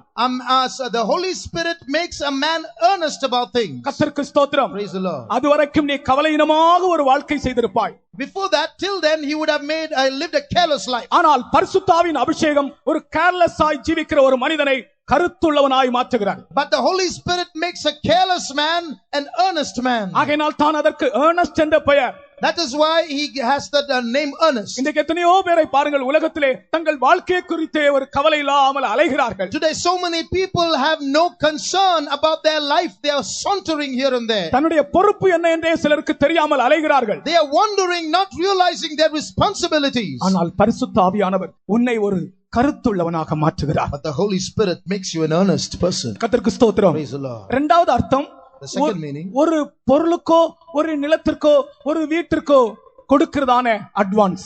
secondly, it's an advance that you give for a property or a piece of land or a house. அதான் earnest என்ற வார்த்தையினுடைய இன்னொரு meaning. That's the second meaning for the word earnest. ஒரு பொருளுக்கோ ஒரு பணத்திற்கோ ஒரு இடத்திற்கோ ஒரு வீட்டிற்கோ கொடுக்கிறதான விலைக்கு வாங்கும்படி முன் கொடுக்கிற முன் பணம். It is the advance that you give to purchase a house or land or property. அப்படியே பரிசுத்த ஆவியின் அபிஷேகத்தை பெற்றுக்கொண்டவர்களே, In the same way, those who have received the anointing of the Holy Spirit, உங்களை இனி ஒரு ஆள் வாங்க முடியாது. you, another person cannot buy you. உங்களை இன்னொரு ஆள் வாங்க முடியாது. Another man cannot buy you. நீங்கள் இன்னொரு ஆளுக்கு உங்களை விற்க முடியாது. You cannot be sold to another man. அவர் உங்களுக்கு அட்வான்ஸ் கொடுத்து விட்டார். He has given the advance to buy you. அவர்தான் உங்களை இனி வாங்க போகிறார். He is going to buy you. அவர்தான் உங்களை முற்றிலும் சொந்தமாக்க போகிறார். He is going to make you his own. அவர்தான் இனி வந்து உங்களை மீட்க போகிறார். He is going to come and redeem you. கர்த்தருக்கு ஸ்தோத்திரம். Praise the Lord. மீட்கப்படும் நாளுக்கென்று கொடுக்கப்பட்ட அட்வான்ஸ் இது. It is an earnest or an advance given for the day of redemption. அவர் இனி வந்து நம்மை மீட்கும்படியாக ஒரு அட்வான்ஸ் கொடுத்திருக்கிறார். He has given you an advance so that he might come and redeem you. உன்னை நீ யாருக்கும் இனி விற்க உனக்கும் அதிகாரம் இல்லை, உன்னை வாங்க யாருக்கும் அதிகாரம் இல்லை. You do not have the authority to sell yourself to anyone. No one has the authority to buy you. அல்லேலூயா அல்லேலூயா அல்லேலூயா என்றென்றும் அல்லேலூயா அல்லேலூயா அல்லேலூயா என்றென்றும் ஆனந்தமாய் ஆர்ப்பரிப்போம் என்றென்றும் ஆனந்தமாய் ஆர்ப்பரிப்போம் என்றென்றும். ஓ அல்லேலூயா அல்லேலூயா அல்லேலூயா என்றென்றும். அல்லேலூயா அல்லேலூயா அல்லேலூயா என்றென்றும். எந்த வல்லமைக்கும் இனி என் மேல் அதிகாரம் இல்லை. ஆர்ப்பரிப்போம் என்றென்றும். எந்த வல்லமைக்கும் இனி என் மேல் அதிகாரம் இல்லை. No other power has authority. அவர் அட்வான்ஸ் கொடுத்து விட்டார். He has given the advance. இனி என்னை நான் யாருக்கும் விற்க எனக்கு அதிகாரம் இல்லை. Nobody has the power to sell me. என்னை யாருக்கும் நான் விற்க I அதிகாரம் have இல்லை. no power to sell myself to anyone. யாரும் என்னை வாங்கவும் அதிகாரம் இல்லை. No one has the power to buy me. பரிசுத்த ஆவியின் அச்சாரம் எனக்கு கொடுக்கப்பட்டிருக்கிறது. For the seal of the Holy Spirit has been put in me. அந்த வைராக்கியத்தில் எல்லாரும் பாடுங்க. With that zeal, sing it. அல்லேலூயா அல்லேலூயா அல்லேலூயா என்றென்றும் அல்லேலூயா அல்லேலூயா அல்லேலூயா ஆமென். ஆனந்தமாய் ஆர்ப்பரிப்போம் என்றென்றும். ஆனந்தமாய் ஆர்ப்பரிப்போம் என்றென்றும். ஓ நோய்களை கல்வாரி சிலுவையில் சுமந்தவர், நோய்களை கல்வாரில் சிலுவையில் சுமந்தவர். அடியாரில் நோய்களை கல்வாரியில் தீர்த்தவர். அடியாரின் நோய்களை கல்வாரியில் தீர்த்தவர். ஓ அல்லேலூயா அல்லேலூயா அல்லேலூயா என்றென்றும் அல்லேலூயா அல்லேலூயா அல்லேலூயா என்றென்றும். கர்த்தருடைய நாமத்துக்கு ஸ்தோத்திரம். Praise the Lord. பாடும்போது நல்லா பாட வேணும். தாவீதை போல நல்ல சந்தோஷமாய் பாடி ஆட வேண்டும். We have to sing with emotion and joy when we sing like King David did. கர்த்தர் நமக்கு அட்வான்ஸ் கொடுத்து விட்டார். But God has paid the advance. அப்ப அந்த earnest ஒரு தடவை பாடி விட்டு Once more. எல்லாரும் கை தட்டுவோம். அல்லேலூயா அல்லேலூயா அல்லேலூயா அல்லேலூயா அல்லேலூயா அல்லேலூயா என்றென்றும். ஆனந்தமாய் ஆர்ப்பரிப்போம் என்றென்றும். ஆனந்தமாய் ஆர்ப்பரிப்போம் என்றென்றும். ஓ மேகத்தில் மன்னவர் மகிமையாய் வரும்போது, மேகத்தில் மன்னவர் மகிமையாய் வரும்போது, மணவாட்டி கூட்டத்தில் நம்மையும் நிறுத்துவார். மணவாட்டி கூட்டத்தில் நம்மையும் ஓ நிறுத்துவார். அல்லேலூயா அல்லேலூயா அல்லேலூயா என்றென்றும். அல்லேலூயா அல்லேலூயா அல்லேலூயா என்றென்றும். கர்த்தருக்கு ஸ்தோத்திரம். Praise the Lord. அந்த சுதந்திரத்திற்கு ஏதுவான ஒரு நம்பிக்கையை கர்த்தர் நமக்குள் உருவாக்குகிறார். God is putting in us a hope for that inheritance. அழியாததும் மாசற்றதும் வாடாததுமான ஒரு சுதந்திரத்திற்கு ஏதுவான நம்பிக்கையை உனக்குள்ளும் எனக்குள்ளும் உருவாக்குவதுதான் தேவனுடைய வேலையாக இருக்கிறது. It's the work of God to put into us that hope for an inheritance that is incorruptible and undefiled and that fadeth not away. அந்த ஏர்னஸ்டுடைய மூன்றாவது விஷயம் நான் அர்த்தம் சொல்லாமல் விட்டுவிட்டேன். I forgot to tell you, I did not tell you the third meaning of the word earnest. மூன்றாவது அர்த்தம் என்ன தெரியுமா? Third meaning, அந்த earnest என்றால் வரப்போகிற நன்மையை, வரப்போகிற காரியத்தை இப்பொழுதே ருசிப்பது, முன்னதாக ருசிப்பது, முன் ருசித்தல். the third meaning of that earnest is a foretaste of that which is to come. கர்த்தருக்கு ஸ்தோத்திரம். Praise the Lord. அதுதான் பரிசுத்த ஆவியிலே நடக்கிறது. That's what happens in the Holy Spirit. பரிசுத்த ஆவியை கர்த்தர் எதற்காக தருகிறார்? Why has God given us the Holy Spirit? பரலோகத்தை இந்த உலகத்திலேயே ருசிக்கும்படியாக, That we might taste heaven on earth. பரலோகத்தை இந்த உலகத்திலே முன் ருசிக்கும்படியாக, That we might have a foretaste of heaven on earth. அதுதான் பரிசுத்த ஆவி கொடுக்கப்படுகிற நோக்கம். That's the reason the Holy Spirit is given to us. இந்த பரிசுத்த ஆவி என்ன செய்கிறார்? What does this Holy Spirit do? அல்லது இந்த ஏர்னஸ்ட் என்ன செய்கிறார்? Or what does this earnest do? சுதந்திரத்திற்கு ஏதுவான ஒரு நம்பிக்கையை நமக்கு தருகிறார். He puts us and he gives us a hope towards the inheritance. அவர் நமக்கு பிதாவானால், If he is our father, பரலோக ராஜ்யம் நம்முடைய சுதந்திரம். Heaven is our inheritance. கர்த்தருக்கு ஸ்தோத்திரம். Praise God. இந்த உலகத்தில் நீ யாரோ ஒரு பிச்சைக்காரனை போல, ஒரு அந்நியரை போல, ஒரு அந்நிய ஜாதியை போல அல்ல. நீ அவரிடத்தில் கேட்க வேண்டியது தகப்பனுக்கும் மகனுக்கும் உரிய சம்பந்தம், தகப்பனுக்கும் மகளுக்கும் உரியதான சம்பந்தம். So when you ask God, don't ask like a beggar or a stranger asking God. Ask like a son will ask from the father, like a daughter will ask the father. இன்றைக்கு மரித்தாலும் அந்த நம்பிக்கை உண்டு, அந்த பரலோகம் எனக்கு சொந்தம் என்று. Even today if we die, we have that hope that heaven will be ours. அழியாததும் மாசற்றதும் வாடாததுமான ஒரு சுதந்திரம். An inheritance incorruptible that fadeth not away, that is ours. அப்படி என்றால் இந்த பரிசுத்த ஆவியானவர் அழியாத ஒரு அனுபவத்தையும் மாசற்ற ஒரு அனுபவத்தையும் வாடாத ஒரு அனுபவத்தையும் நம் வாழ்க்கையில் உருவாக்குகிறார். So the Holy Spirit forms within us an experience of incorruption that is not defiled, that will not fade away. ஒரு மனிதனுடைய வாழ்க்கையிலே அழிவுக்குரிய அனைத்தையும் அந்த பரிசுத்த ஆவியானவர் நீக்கி அழியாமையை சிருஷ்டிக்கிறார். The Holy Spirit removes all that is corruptible in our life and puts into us incorruption. அவர் அழிவுக்கு விலக்கி மீட்டார். He has taken away corruption from us. உன்னுடைய ஜீவியத்திலும் கூட அழிவுக்குரியதான எல்லா காரியத்தையும் கர்த்தர் அகற்றி இந்த பரிசுத்த ஆவியானவர் அழியாமையை சிருஷ்டிக்கிறார். The Holy Spirit puts away all corruption from us and creates incorruption within us. உன்னுடைய ஜீவியத்தை மாசற்ற ஜீவியமாக இந்த பரிசுத்த ஆவியானவர் மாற்றுகிறார். He makes your life a life without blemish. மாசற்ற ஒரு ஜீவியம், A life without blemish. வாழ்க்கையிலே மாசே இல்லை. A life without any defilement. ஒரு மனிதனுடைய வார்த்தையிலும் கூட எண்ணத்திலும் கூட மாசில்லாத ஒரு ஜீவியத்தை இந்த பரிசுத்த ஆவியானவர் சிருஷ்டிக்கிறார். The Holy Spirit puts into us or creates in us a life whereby we will have no blemish even in our mind, even in our words. சிலருடைய கிரியைகள் மாசுள்ளதா இருக்கின்றன. Some people's works are palpable. சிலருடைய ஜீவியம் மாசுபடிந்த மணி போல மங்கிய ஓவியம் போல இருக்கின்றது. சிலருடைய ஜீவியங்கள் மாசுபடிந்த மாணிக்கம் போல மங்கிய ஓவியம் போல இருக்கின்றது. Some people's lives are like metals that become corrupted. மாசுபடிந்த மணி என்றால் மாணிக்க கல் இருக்கிறதே, ஒரு மாணிக்க கல்லே மாசு படிந்திருந்தால், தூசி படிந்திருந்தால் எப்படி இருக்கும், அதுபோல அழுக்கு படிந்திருந்தால் எப்படி இருக்கும், அதுபோல நம்ம சிலருடைய வாழ்க்கையிலே மாசு படிந்திருக்கிறது. Some people's life are like a life that is a precious stone with a layer of dust over it. அந்த மாசை நீக்குகிறார். He removes that dust. பரிசுத்த ஆவியானவருடைய வேலையே நம்முடைய நினைவிலும் கூட இருக்கிற மாசுகளை அகற்றுவது. The work of the Holy Spirit is to remove that blemish even from our minds. தவறான எண்ணங்கள் வருகிறதா? Do you have wrong thoughts? சிந்தையிலே தவறான எண்ணங்கள் வருகிறதா? Do you have corrupt thoughts? வேற யாருக்கும் தெரியாது. Nobody else knows. அவர் அறிவார். But he knows. அவர் அறிவார். He knows. அவர் அறிவார். He knows. அவருக்கு தெரியும். He knows it all. ஆகையால் நம்முடைய எண்ணங்களிலே மாசு வந்தாலும், Therefore, even if we have a blemish in our thoughts, அதை ஒரு பெரிய பாவமாகவே அறிக்கை செய்து you have to confess it as though it is indeed a big பரிசுத்த sin. ஆவியானவரின் ஆளுகைக்குள்ளே வரும்போது, Bring yourself under the control of the Holy Spirit. பரிசுத்த ஆவியானவர் நம்மை மாசற்றவர்களாய் மாற்றுகிறார். Holy Spirit will make us people without blame. ஏனென்றால் மாசுள்ளவர்கள் மாசற்ற அந்த சுதந்திரத்தை அடைய முடியாது. Because those who are culpable cannot receive that blameless inheritance. எதிர்பார்க்கிற சுதந்திரம் மாசற்றதா இருக்கிறபடினால் நாம் மாசுள்ளவர்களாய் இருந்தால் அதை அடைய முடியாது. So if we are defiled, we cannot receive that undefiled inheritance. ஆகையால் நம்முடைய கிரியையோ நம்முடைய எண்ணங்களிலோ உண்டாகிற மாசுகளை நாம் ஆண்டவரிடத்திலே சொல்ல வேண்டும். So we have to tell God all the blemish that exists in our works or in our mind. கர்த்தாவே, என்னுடைய எண்ணத்திலே ஒரு மாசு உண்டாயிற்று. Lord, there is a blemish in my mind. வேற யாரும் காணவில்லை, நீர் கண்டீர். Nobody else has seen it, but you have seen it. ஒரு மனஸ்தாபம், A repentance, ஒரு கண்ணீர் tears. பேதுருவை போல் நமக்கு வரும்போது When we repent like Peter, நிச்சயமாக அந்த மாசை அகற்றுகிறார். he removes that corruption. வெளியே ஒரு ஜீவியம், உள்ளே ஒரு ஜீவியம் அல்ல. It's not living a life outside and living another life inside. நாம் வெளியே எப்படி காணப்படுகிறோமோ அதுபோல் நம்முடைய எண்ணங்களிலும் இருக்க வேண்டும். We have to be the same in our mind as we are outside. மாசில்லாத சுதந்திரத்திற்கு ஏதுவான நம்பிக்கை. We have to live a life, a hope that is for that undefiled inheritance. எண்ணத்திலும் கூட நமக்கு ஒரு மாசில்லாத ஒரு அனுபவம் வந்தால்தான் நிச்சயமாக அந்த சுதந்திரத்துக்கு நாம் தகுதியாக முடியும். So we can be made qualified for that inheritance only if we are undefiled even in our mind. கொஞ்ச நாளைக்கு முன்னால ஒரு விசுவாசி, நான் இதை அடிக்கடி சொல்லுகிறது உதாரணமாக, கொஞ்சம் ஒரு விசுவாசி ஒரு 60-62 வயசு இருக்கும், 65 வயசு இருக்கும். அவர் எனக்கு சிந்தையில விடுதலை இல்லை, சிந்தையில விடுதலை இல்லை சொல்லுவார். One brother aged about 65 years old would come saying, I have no deliverance in my mind.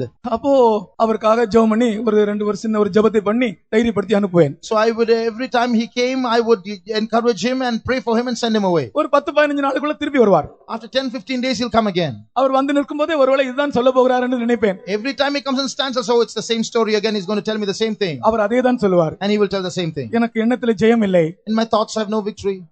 நான் திரும்பவும் ஜெபம் பண்ணி ஒரு வசனம் சொல்லி அப்படி அனுப்பி விடுவேன். So I will tell him a verse and pray for him and send him away. திரும்பவும் ஒரு 10 நாள் 15 நாள் பேர் அவர் வருவார். After 10 or 15 days, he'll come again.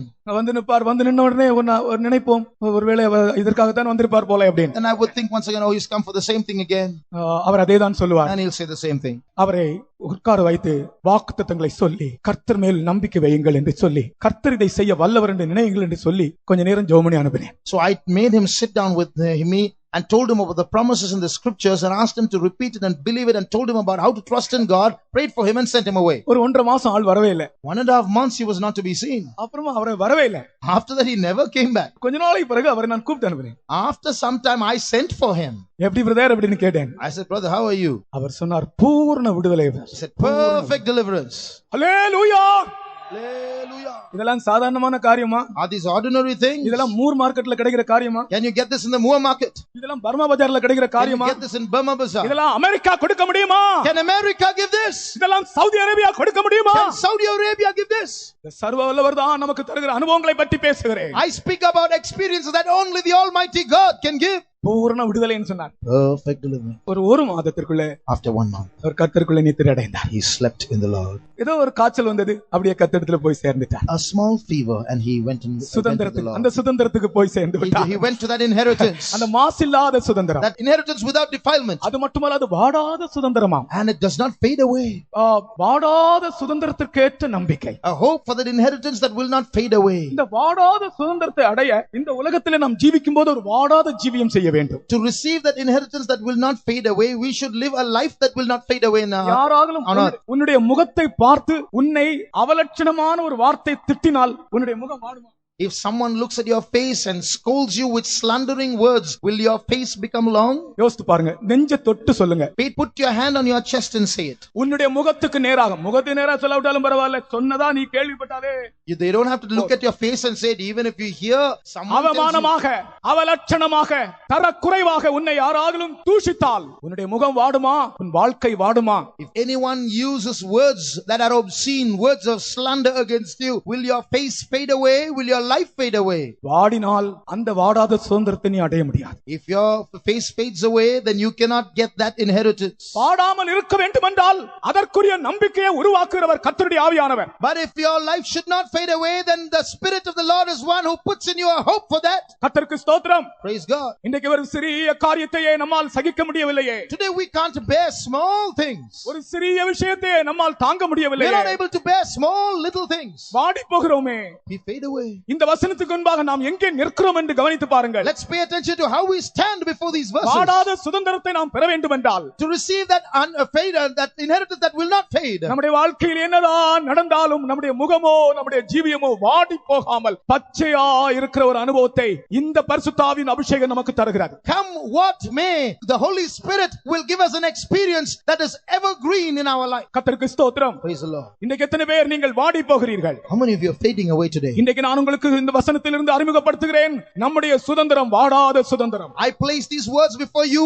Our inheritance is an inheritance that will not fade away. அழியாததும், incorruptible, மாசற்றதும், undefiled, வாடாததுமான சுதந்திரத்திற்கு ஏற்ற நம்பிக்கை. And will not fade away. Such a hope for such an inheritance. அவ்வளவு அப்படி சொல்லுங்க பார்க்கலாம். அழியாததும், an inheritance, மாசற்றதும், that is incorruptible, வாடாததுமான and undefiled, சுதந்திரத்திற்கு ஏற்ற நம்பிக்கை. And that will not fade away. கர்த்தருக்கு ஸ்தோத்திரம். Praise God. இன்னொரு தடவை சொல்லுவோமா? Say it again. அழியாததும், மாசற்றதும், வாடாததுமான சுதந்திரத்திற்கேற்ற நம்பிக்கை. அதைத்தான் கர்த்தர் நமக்குள் உருவாக்குகிறார். That's what God is putting into us. இந்த நம்பிக்கையை தான் ரப்சாக்கே கேட்கிறான். என்னப்பா அந்த நம்பிக்கை? பெரிய நம்பிக்கைன்னு சொல்றியே, என்ன? It's about this trust that Rabshakeh is asking. What trust is this? Who are you trusting in? தேவ நம்பிக்கையை அவமாக்கும்படிக்கு அவன் வார்த்தையினால் உன்னை வழுகச் செய்கிறான். He makes you fall by his words to remove your trust in God. அடுத்ததாக next, இந்த எசேக்கியாவுக்குள் இருந்த இன்னொரு அனுபவம் தேவ ஆலோசனை. the next experience that Hezekiah had was the counsel of God. எசேக்கியா தேவ ஆலோசனையை நம்பி ஜீவித்தவன். Hezekiah always trusted in the counsel of God. இந்த ரப்சாக்கே தேவ ஆலோசனைக்கு விரோதமாக பேசினான். Rabshakeh was now speaking against the counsel of God. அவன் என்ன சொல்லுகிறான் பாருங்கள். See what he's saying. 18ஆம் அதிகாரம் 20ஆம் வசனத்திலே 2 Kings 18:20, what does he say? யுத்தத்திற்கு மந்திர ஆலோசனை உண்டு என்று சொல்லுகிறார்களே. He says that they say that I have counsel and strength for அது war. வெறும் பொய் என்று சொல்லுகிறான். He says that's just but a lie. யுத்தத்திற்கு மந்திர ஆலோசனை உண்டு என்று சொல்லுகிறாயே. You say you have counsel for war. அது வெறும் வாய் பேச்சுதான், பொய். They are but vain words, lies. அந்த ஆலோசனையை நம்பாதே. Don't trust in that counsel. ஆனால் நம்முடைய ஜீவியம் எப்படிப்பட்ட ஜீவியம் தெரியுமா? But you know how our life is? எசேக்கியாவின் ஜீவியம் எப்படிப்பட்ட ஜீவியம்? What is Hezekiah's life like? ஒரு யுத்தமானாலும், even if it's wartime, அல்லது மற்ற எந்த காரியங்களானாலும், for any other affair, எசேக்கியா என்பவன் தேவ ஆலோசனையை நம்பக்கூடியவன். Hezekiah always trusted in the counsel of God. இந்த இடத்திலே யுத்தத்திற்கு மந்திர ஆலோசனை உண்டல்லவா? He says in for war there is a magical counsel. மந்திர ஆலோசனை என்று சொல்லுகிறது, அது கவுன்சில். It is counsel. ஒரு யுத்தத்துக்கு போகும்னால உனக்கு தேவ ஆலோசனை உண்டு. There is divine counsel in war. எங்க நீ யுத்தத்துக்கு போனாலும் கர்த்தர் ஒரு ஆலோசனை தருகிறார். Whenever a person goes for war, God gives counsel. இந்த ஆலோசனையை பொய் என்று சொல்லுகிறான் இந்த ரப்சாக்கே. இந்த ஆலோசனையை பொய் என்று சொல்லுகிறான் ரப்சாக்கே. Rabshakeh says this counsel is a lie.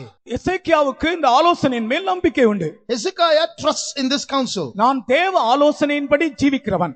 I live by the counsel of God. ஆனால் பிசாசு சொல்லுகிறான் அது தேவ ஆலோசனை சரியல்ல, பொய் என்று சொல்லுகிறான். But the devil says no, that's not the counsel of God, that's a lie. நம்முடைய வாழ்க்கை தேவ ஆலோசனையின்படி செய்யப்படும் என்றால், if our life is conducted by the counsel of God, நம்முடைய வாழ்க்கை தேவ ஆலோசனையின்படி செய்யப்படும் என்றால், if our life is led according to the counsel of God, நம்முடைய வாழ்க்கை தண்டவாளத்தில் போகிற ட்ரெயினை போல ஒழுங்காக சரியான ஸ்டேஷனுக்கு போய் சேரும். our life will be like a train that is running on the tracks and will reach its destination. தமிழ்ல ஒரு பழமொழி உண்டு, கரையில்லாத ஆறு கலங்கின சேறு என்று. A river without banks is but a large puddle. கரையில்லாத ஆறு கலங்கின சேறு.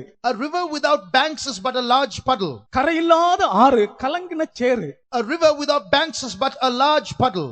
பிரியமானவர்களே, அந்த ஒரு ஆறுக்கு ரெண்டு கரை இருப்பது போல, just like there are two shores or banks for a river, அந்த ரெண்டு கரை இருக்கும் என்றால் அந்த ஆறு, a river will go along the path of the banks. It will follow the banks. அந்த ரெண்டு கரை இல்லாவிட்டால், if those two banks are not there, அது அப்படியே கலங்கின எல்லா இடத்திலும் சேறுள்ளதான இடமாய் மாறிவிடும். it will just become a puddle and spread out here and there. தேவ ஆலோசனையின்படி வாழ்க்கை நடத்தப்படும் என்றால், if our life is led according to the counsel of God, ஒழுங்காக போய் சேர வேண்டிய இடத்திற்கு சேரும். we will go and reach our destination. கர்த்தருக்கு ஸ்தோத்திரம். Praise God. எசேக்கியா தேவ ஆலோசனையை நம்பி ஜீவிக்கிற மனிதன். Hezekiah lived by the counsel of God. இந்த தேவ ஆலோசனை பொய் என்று பிசாசு சொல்லுகிறான். The devil says that this counsel of God is a lie. சனகரிப் மன்னனுடைய வார்த்தையை பாருங்கள். Look at the words of King Sennacherib. தேவ ஆலோசனையை நம்புகிறாயே, you are trusting in the counsel of God, அது பொய் என்று சொல்லுகிறான். that's a lie. பழைய ஏற்பாட்டின் காலத்தில் தேவ ஆலோசனை மூன்று விதங்களில் வெளிப்பட்டது. In the Old Testament, the counsel of God was revealed in three ways. முதலாவதாக தேவன் ஒரு மனிதனோடு நேரடியாக பேசினார் அவருடைய ஆலோசனையை. First of all, God revealed his counsel directly to a man. இரண்டாவதாக தேவன் தன்னுடைய ஆலோசனையை ஊரீம் தும்மீம் மூலமாய் வெளிப்படுத்தினார். Secondly, God revealed his counsel through Urim and Thummim. மூன்றாவதாக தேவன் தன்னுடைய ஆலோசனையை தீர்க்கதரிசிகள் மூலமாய் வெளிப்படுத்தினார். Thirdly, God revealed his counsel through the prophets. நான் திரும்பவும் சொல்கிறேன், I will say it again. முதலாவதாக தேவன் தன்னுடைய ஆலோசனையை நேரடியாய் ஒரு மனுஷன் மூலமாய் பேசி வெளிப்படுத்தினார். Firstly, God gave his counsel directly to some people and revealed it. தாவீதுடைய வாழ்க்கையை பாருங்கள். Look at the life of David.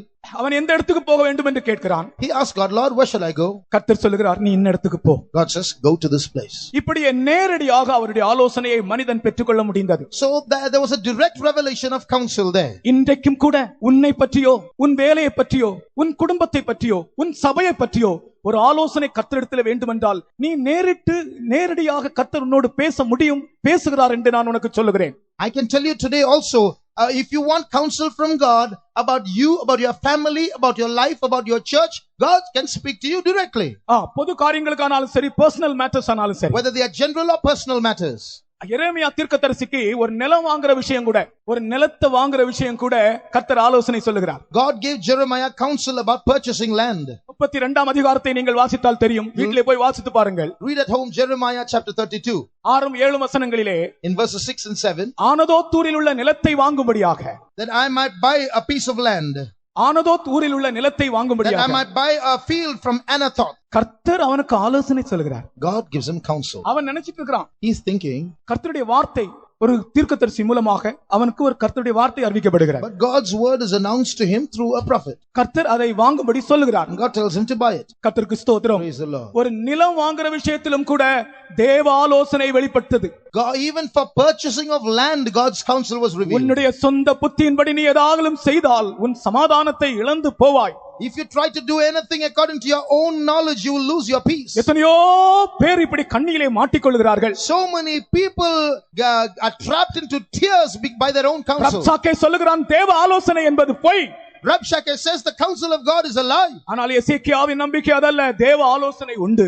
But for Hezekiah, he says no, the counsel of God exists. கர்த்தர் தனித்தனியாய் பேசுகிறார். God will speak personally. அது மட்டுமல்ல, Urim Thummim மூலமாக கர்த்தர் பேசினார். Besides this, he speaks through Urim and Thummim. இந்த Urim Thummim யாரிடத்தில் இருந்தது? This Urim and Thummim was with whom? எல்லா மனிதரிடத்திலும் இல்லை. It was not with everyone. லேவியரிடத்தில், ஆசாரியரிடத்தில் தான் இது It was இருந்தது. with the Levites, with the priest. கர்த்தருக்கு ஸ்தோத்திரம். Praise the Lord. லேவியரோடு ஆசாரியரோடு உனக்கு ஐக்கியம் இருக்கும் என்றால் ஊரீம் தும்மீம் மூலமாய் உண்டான ஆலோசனையும் நீ அறிந்து கொள்ளலாம். If you have fellowship with the Levites, the priests, you can know the counsel of God through Urim and Thummim. மூன்றாவது, தீர்க்கதரிசிகள் மூலமாக ஆலோசனை வெளிப்பட்டது. Thirdly, through the prophets, the counsel of God was revealed. தீர்க்கதரிசி என்றால் அவன் தேவனுடைய ஆலோசனையை அறிவிப்பவன். The prophet is the one who reveals the counsel of God. தீர்க்கதரிசி என்றால் அவன் தேவனுடைய வார்த்தையை சொல்லுகிறவன். The prophet is one who speaks the word of God. கர்த்தருக்கு ஸ்தோத்திரம். Praise the Lord. நீ தீர்க்கதரிசியோடு ஐக்கியமாயிருந்தால் உனக்கு தேவ ஆலோசனையை தேவன் வெளிப்படுத்துவார். If you are united with the prophet, God's counsel will be revealed to you. ஆகையால் தான் கர்த்தர் சொன்னார், கர்த்தரை நம்புங்கள், அவருடைய தீர்க்கதரிசிகளை நம்புங்கள். That's why the Lord said, trust in the Lord and believe his prophets. கர்த்தரை நம்புங்கள், அவருடைய தீர்க்கதரிசிகளை நம்புங்கள். Believe in the Lord, believe in his prophets. இந்த உலகத்தின் பிரபுக்களை நம்ப வேண்டாம் என்று சொன்ன அதே தேவனே தீர்க்கதரிசிகளை நம்புங்கள் என்று சொல்கிறார். The God who says, do not believe in put not your trust in princes, says, put your trust in the prophets. பழைய ஏற்பாட்டின் காலத்திலும் கூட ராஜாக்கள் தீர்க்கதரிசிகளோடு ஐக்கியம் உள்ளவர்கள் இருந்தார்கள். In the Old Testament also, there were kings who were in unity with prophets. அதிலே ஒரு ராஜாதான் இந்த எசேக்கியா ராஜா. Hezekiah was one of them. எசேக்கியா ராஜாவுக்கு ஏசாயா தீர்க்கதரிசியோடு ஐக்கியம் இருந்தது. King Hezekiah had a good relationship, a rapport with Isaiah the prophet. கர்த்தருக்கு ஸ்தோத்திரம். Praise the Lord. தாவீது கூட ஆலயத்தை கட்டும்படி தீர்க்கதரிசி இடத்தில் தான் போய் கேட்கிறான். David went to the prophet about building the temple. ஆலோசனை கேட்கிறான். He asks counsel. தீர்க்கதரிசிகளிடத்திலே தேவனுடைய வார்த்தை இருந்தது. So the word of God was available with the prophets. அப்படி மூன்று விதத்திலே தேவ ஆலோசனைகள் வெளிப்பட்டு கொண்டே So the இருந்தன. counsel of God was revealed from three sources. நான் உங்களுக்கு முதலாவது சொன்னது போல தேவ ஆலோசனையின்படி நீயும் உன்னுடைய குடும்பமும் நடத்தப்பட்டால், As I told you in the beginning, if you and our family are led by the counsel of God, சரியாய் போய் சேர வேண்டிய இடத்தை சேர்வீர்கள். you will reach your destination. தேவ ஆலோசனை உண்டு என்று சொல்லுங்கள். Say, the counsel of God exists. தேவ ஆலோசனை உண்டா? தேவ ஆலோசனை உண்டு என்று விசுவாசிக்கிறவர்கள் நான் சொல்வேன், தேவ ஆலோசனை நீங்கள் உண்டு என்று சொல்ல வேண்டும். If those who say, those who believe in the counsel of God, when I ask, is the counsel of God existing, you must say, it exists. தேவ ஆலோசனை உண்டு. நிச்சயமாக உங்களுக்கு தேவ ஆலோசனை கிடைக்கும். You will surely receive the counsel of God. கர்த்தர் உன்னோடு நேரடியாக பேசுவார். The Lord will speak to you directly. உன்னை பெயர் சொல்லி கூப்பிட்டு பேசுவார். He will call you by name and speak to you. உங்க அப்பா அம்மா வச்சிருக்கிற பெயரையே சொல்லி தான் உன்னை கூப்பிடுவார். He will call you by the name your parents have kept for you. அது என்ன நல்ல பேரா இருந்தாலும் சரி, ஒரு கெட்ட பேரா இருந்தாலும் சரி, உங்க அப்பா அம்மா என்ன பேர் வச்சிருக்காங்களோ அந்த பேரை சொல்லியே கூப்பிடுவார். It may be a good name or a bad name, but what parents have kept for you, he will call you by that name. அப்படிதான் அப்பா அம்மா வைத்த பெயரை சொல்லி தான் கர்த்தர் பல இடங்களிலே அநேகரை கூப்பிட்டு இருக்கிறார். God has called many people by the name their parents have kept for them. ஆனால் உலகத்திலிருந்து பரலோகத்துக்கு போன பிறகு அப்பா அம்மா பெயரை சொல்லி கூப்பிட, அப்பா அம்மா வைத்த பெயரை சொல்லி கூப்பிட மாட்டார். But when we leave this world and go to heaven, when God calls us, he will not call us by a name given by parents. அவர் உனக்கு ஒரு புது நாமத்தை தருவார். He will give you a new name. கர்த்தருக்கு ஸ்தோத்திரம். Praise the Lord. பெயர் சொல்லி அழைப்பது அவருடைய அன்பு. It's his love that calls you by name. ஆனால் அந்திகிறிஸ்து பெயர் சொல்லி அழைக்க மாட்டான், நம்பர் சொல்லி கூப்பிடுவார். But the Antichrist won't call you by name, he'll call you by a number. Police ஸ்டேஷன்ல போனா பெயர் சொல்லி கூப்பிட மாட்டாங்க. 103 124 இங்க வான்னு சொல்ல கூப்பிடுவாங்க. When you go to the police station, they will not call you by name, they'll call you by a number. Hey, 103, 124, come here. காரணம் அது அன்பின் ஊழியம் அல்ல. Because that's not a ministry of love. ஆனால் இயேசு பெயர் சொல்லி கூப்பிடுகிறார். ஆடுகளை பெயர் சொல்லி அழைக்கிறான். பெயர் சொல்லி அழைப்பது என்பது அவருடைய அன்பை காண்பிக்கிறது. But Jesus calls his sheep by name. That shows his love. அவருடைய ஆலோசனை உனக்கு தனிப்பட்ட முறையில் வெளிப்படுத்தும்படிக்கு அருமையான சகோதரனே சகோதரியே உன்னுடைய பெயரை சொல்லி அவர் இந்த ராத்திரியிலே கூப்பிட போகிறார். That God might give you his counsel personally tonight. God is going to call you by name, dear brother, sister. நீ நித்திரையாக இருக்கும்போது, when you're sleeping, நீ நித்திரையாக இருக்கும்போது, when you're asleep, உன்னுடைய பெயரை சொல்லி கூப்பிடுகிற ஒரு மகிமையான சத்தத்தை இந்த ராத்திரியிலே நீ கேட்க போகிறாய். Tonight you are going to hear that glorious voice calling you by name. ஒரு நிலத்தை வாங்குற விஷயத்துக்கு கூட எரேமியாவுக்கு ஒரு ஆலோசனை உண்டானது உண்மையானால், if it is true that Jeremiah can receive counsel from God even for poultries like purchase of land, எரேமியா சொல்லுகிறான், கர்த்தர் சொன்ன உடனே இது கர்த்தருடைய வார்த்தை என்று நான் அறிந்து கொண்டேன். Jeremiah says, I realized that this was the word of God. இது கர்த்தருடைய வார்த்தை என்று நான் அறிந்து கொண்டேன். I realized that this was the word of God. இது கர்த்தருடைய வார்த்தை என்று நான் அறிந்து கொண்டேன். I realized that this was the word of God. இந்த கர்த்தருடைய வார்த்தை உனக்கு தனிப்பட்ட முறையிலே கிடைக்கும். You will get the word of God personally. இன்றைக்கு ராத்திரி உங்களுடைய பெயரை சொல்லி கர்த்தர் சிலரை அழைக்க போகிறார். Tonight God is going to call some of you by mentioning your name. நீங்க நாளைக்கு வந்து உங்களை சம்பந்தப்பட்ட ஊழியக்காரங்களிடத்தில் சொல்ல வேண்டும். You have to go and tell that to your servant of God. கர்த்தர் செய்வாரா செய்ய மாட்டாரா? Will the Lord do it or not? யாருக்கெல்லாம் ஒரு அத்தியாவசியமான ஆலோசனை உங்களுக்கு அவசியமாக இருக்கிறதோ, all those who urgently need counsel from God. கர்த்தர் ஒரு third person மூலமாக பேசுறதல்ல, அவரே நம்மோடு பேசுகிறார். God is not going to speak to you through a third person. He will speak to you. ஆகையால் தான் இன்று அவருடைய சத்தத்தை கேட்பீர்களாகில், that's why today if you will hear his voice, இன்று அவருடைய சத்தத்தை கேட்பீர்களாகில், today if you will hear his voice, அவருடைய சத்தம் இன்றும் நமக்கு தூரமானது அல்ல. so even today his voice is not far away. இன்றும் அவர் நம்மை அழைத்து நம்மோடு பேச ஆயத்தமாக இருக்கிறார். even today he is ready to call us and speak to us. கர்த்தருக்கு ஸ்தோத்திரம். Praise God. ஆலோசனையை நீங்கள் நம்புங்கள். கர்த்தர் ஆலோசனை உங்களுக்கு தருவார், உங்களோடு பேசுவார். trust in his counsel. The Lord will give you his counsel and speak to you. உரீம் தும்மை மூலமாய் பேசுவார். then God speaks through Urim and Thummim. தீர்க்கதரிசிகள் மூலமாய் பேசுவார். and he speaks through his prophets. தேவனுடைய ஊழியக்காரர்களோடு நீங்கள் ஐக்கியமாக இருந்தால் அந்த ஊழியக்காரர் மூலமாய் அந்த வார்த்தை வரும். if you are united with the servants of God, then God's word will be revealed to you through that servant of God. நீ தீர்க்கதரிசியோடு ஐக்கியமாக இருந்தால் உனக்கு வேண்டிய ஆலோசனையை சொல்ல தீர்க்கதரிசி வருவார். if you have a good relationship with the prophet will come to give you the counsel of God. நீ யோசித்துக் கொண்டே இருப்பாய். you will keep thinking about something. பின்னாலே திரும்பி பார், தீர்க்கதரிசி வந்திருப்பார் உனக்கு ஆலோசனை சொல்லும்படி. you will look back, you will find the prophet ready with the counsel of God. எவ்வளவோ நாட்கள் கர்த்தர் என்னை அப்படி நடத்தி இருக்கிறார். you know how many times God has led me through that experience. நான் திரும்பி பார்க்கும்போது எனக்கு வேண்டிய ஆலோசனையோடு தீர்க்கதரிசியை கர்த்தர் அனுப்பி இருப்பார். looking back, God will have sent his prophet with his counsel. என்னுடைய வாழ்க்கையிலே நான் இதுவரைக்கும் வழி நடத்தப்பட்டது அது இந்த விதத்தில் தான். it is this way that God has led me till now in my life. தேவ ஆலோசனை இல்லாத இடத்தில் ஜனங்கள் விழுந்து போவார்கள். where there is no counsel, the people will perish. தேவ ஆலோசனை இல்லாத இடத்தில் ஜீவியம் விழுந்து போகும். where there is no counsel of God,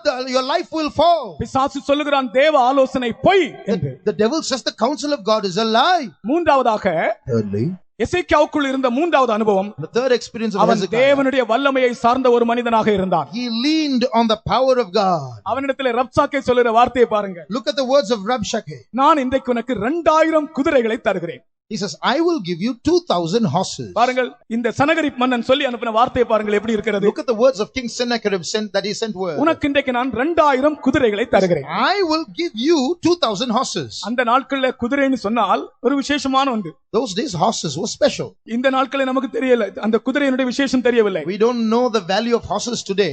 நான் உனக்கு 2000 குதிரைகளை தருகிறேன். I will give you 2000 horses.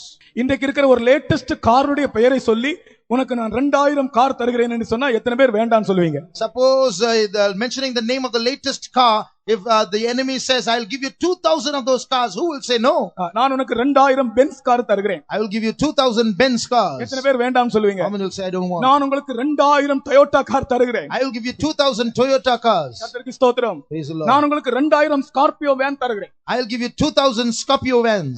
எத்தனை பேர் வேண்டாம்னு how சொல்லுவீங்க? many will say no? வேண்டாம்னு சொல்றவங்க ஒரு அல்லேலூயா சொல்லுங்க. கர்த்தருக்கு ஸ்தோத்திரம். praise the Lord.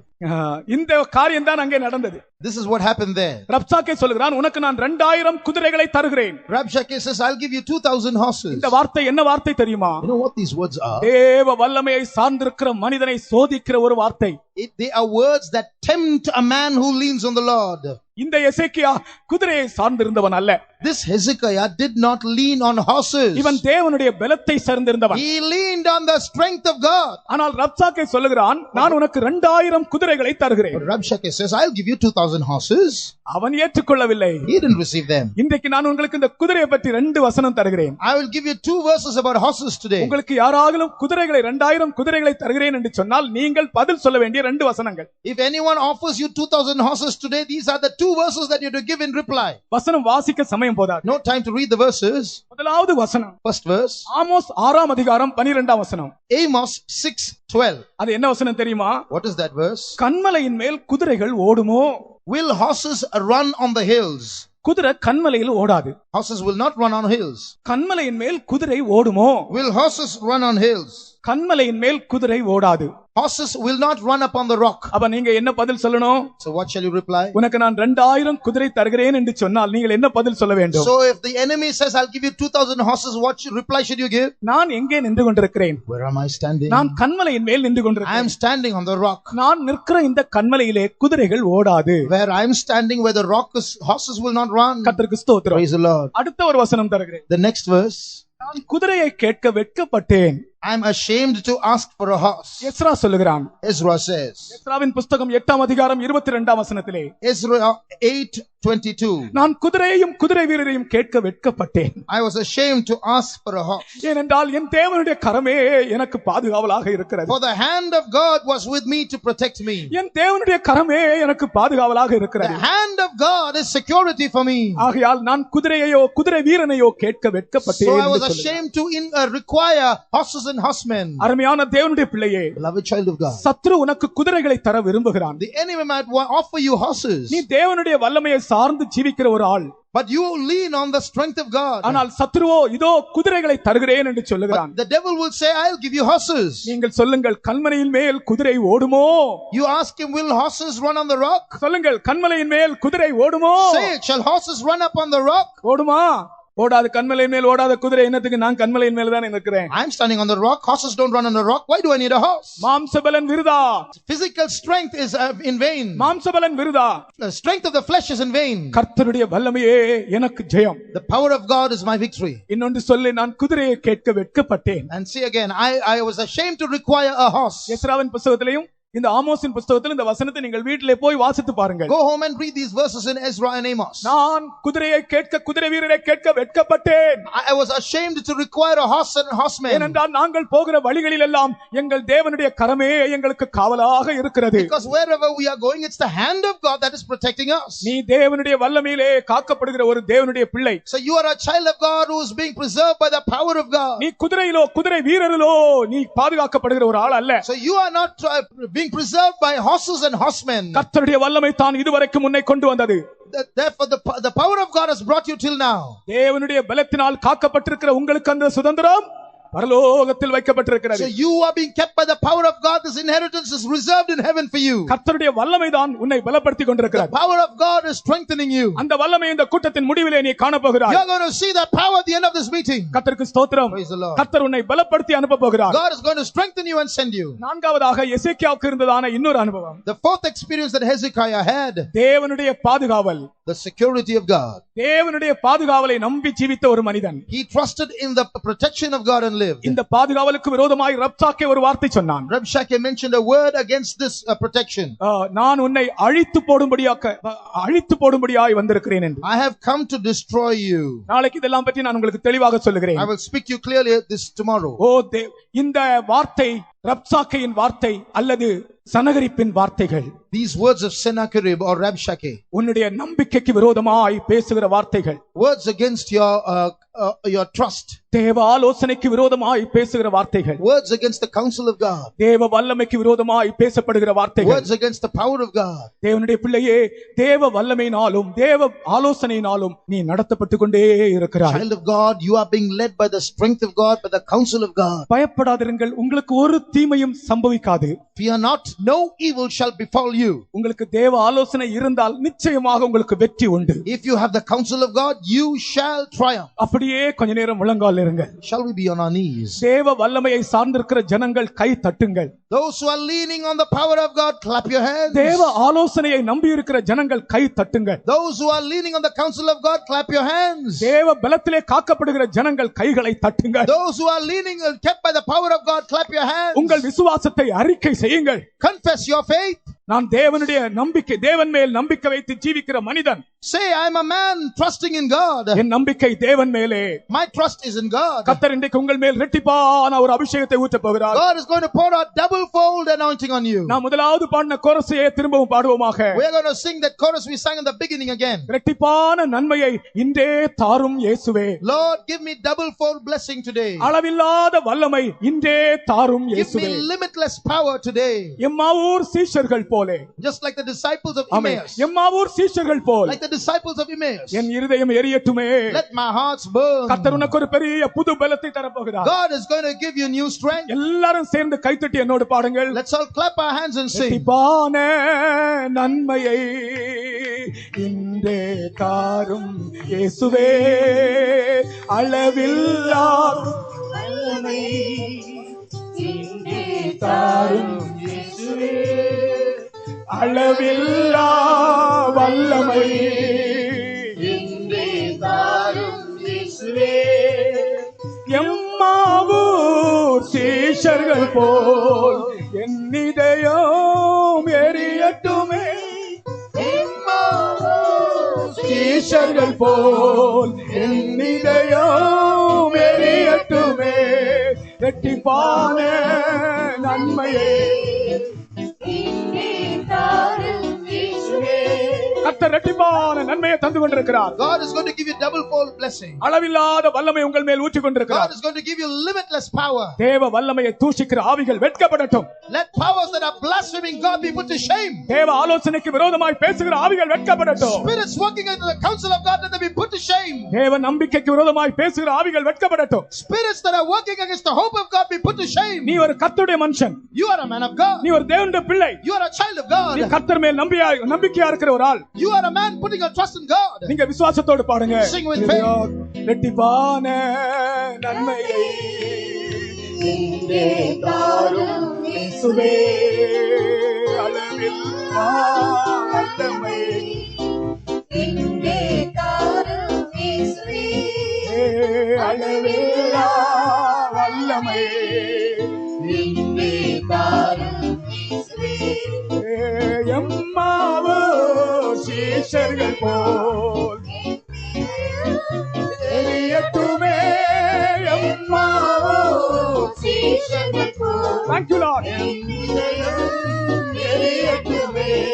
இரட்டிப்பான நன்மை இன்றே தாரும் இயேசுவே, அளவில்லா வல்லமை Hallelujah. இன்றே தாரும் இயேசுவே, அளவில்லா வல்லமை இன்றே தாரும் இயேசுவே, எம்மாவோ சீஷர்கள் போல் என் இதயம் எரியட்டுமே.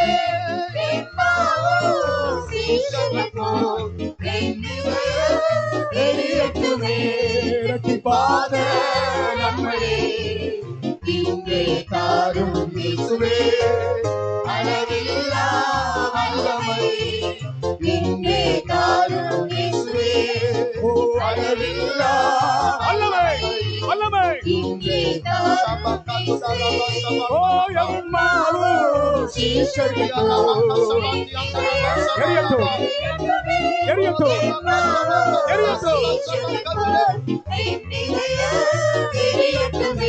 இரட்டிப்பான நன்மை இன்றே தாரும் இயேசுவே, அளவில்லா வல்லமை இன்றே தாரும் இயேசுவே, அளவில்லா வல்லமை வல்லமை இன்றே தாரும் இயேசுவே, அளவில்லா வல்லமை ஓ இன்றே தாரும் இயேசுவே, அளவில்லா வல்லமை இன்றே தாரும் இயேசுவே, இதோ அளவில்லா வல்லமை இதோ இன்றே தாரும் இயேசுவே, இதோ உன்னுடைய விசுவாசத்தினின்று உன்னை கவிழ்க்கும்படிக்கு, behold, to put you overthrow your faith, உன்னுடைய நம்பிக்கையிலிருந்து உன்னை வழுகச் செய்யும்படிக்கு, to make you fall from your hope. சத்துருவின் வல்லமைகள் உனக்கு எதிராக பேசிக் கொண்டிருக்கின்றன. The enemy is taking counsel against you. எசேக்கியாவின் தேவன் உன்னுடைய தேவன். But the God of Hezekiah is your God. சனகரிப்பின் நம்பிக்கையை அவமாக்குற தேவன் உன்னுடைய தேவனாக இருக்கிறார். It's our God who's going to put to naught the counsel of Sennacherib. சனகரிப்பின் வார்த்தைகளை அவமதிக்கிற தேவன் நம்முடைய தேவன். It is God who will bring to naught the counsel of Sennacherib. பிசாசு எத்தனையோ விதங்களில் உன்னை கவிழ்க்க சதி செய்தான். The devil has conspired to put over your faith,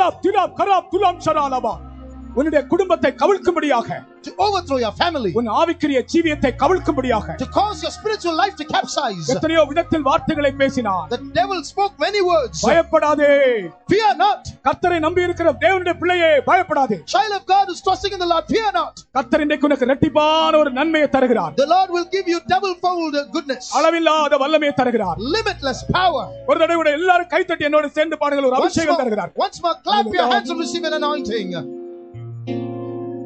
இரட்டிப்பான நன்மையே. ஆமென். எல்லாரும் கைத்தட்டி பாடுங்கள். ஓ அளவில்லா வல்லமை இங்கே தாரும் இயேசுவே, அளவில்லா வல்லமை இங்கே தாரும் இயேசுவே. அம்மாவோ சீஷர்கள் போல் பெரியட்டுமே, எம்மாவோ சீஷர்கள் போல் பெரியட்டுமே. இரட்டிப்பான நன்மையை இங்கே தாரும். இங்கே தாரும் இயேசுவே, அளவில்லா வல்லமை இங்கே தாரும். அளவில்லா வல்லமை இங்கே தாரும் இயேசுவே, அளவில்லா வல்லமை இங்கே தாரும் இயேசுவே, அளவில்லா வல்லமை குலாபாலா கலாபா. இங்கே தாரும் இயேசுவே, அளவில்லா. நீங்கள் இதை பாடிக்கொண்டிருக்கும் போதே கர்த்தருடைய அளவில்லாத வல்லமை உங்கள் மேல் ஊற்றப்பட்டு கொண்டிருக்கிறது. As you sing this song, the limitless power of God is being poured out upon you. கடைசி நாட்களிலே நாம் வந்திருக்கிறோம். We have come to the last days, நம்முடைய ஜீவியத்தை கவிழ்க்கும்படி சதி செய்கிற பிசாசின் ஆவிகளை ஜெயிக்கும்படிக்கு, that we might overpower those powers that are trying to overthrow our life, எல்லா பிசாசின் ஆலோசனைகளையும் அவமாக்கும்படிக்கு, that to put to naught all the powers of the devil. இரட்டிப்பான நன்மையையும் அளவில்லாத வல்லமையையும் கர்த்தர் உங்கள் மேல் ஊற்றுகிறார். God is pouring out double-fold anointing and power on you. எல்லாரும் என்னோடு சேர்ந்து கை தட்டி பாடுங்கள். இரட்டிப்பான நன்மையை இங்கே தாரும் இயேசுவே, அளவில்லா வல்லமை இங்கே தாரும் இயேசுவே, அளவில்லா வல்லமை இயேசுப்பா, இயேசுப்பா, இயேசுப்பா. இங்கே தாரும் இயேசுவே, அளவில்லா வல்லமை இங்கே தாரும் இயேசுவே, அளவில்லா வல்லமை ஓ அளவில்லா வல்லமை இங்கே தாரும் இயேசுவே, அளவில்லா வல்லமை இங்கே தாரும் இயேசுவே. அல்லேலூயா. Hallelujah. பிசாசு சொல்லுகிறான், நான் உனக்கு 2000 குதிரைகளை தருகிறேன். The devil says, I'll give you 2,000 horses. ஆனால் நாம் இப்பொழுது குதிரையின் மேல் நம்பிக்கை இல்லை. But I do not put my trust in horses. நாம் பாட்டு பாடுவோம். அவன் சொல்லுகிறான், 2000 குதிரைகளை தருகிறேன். He says, I'll give you 2,000 horses.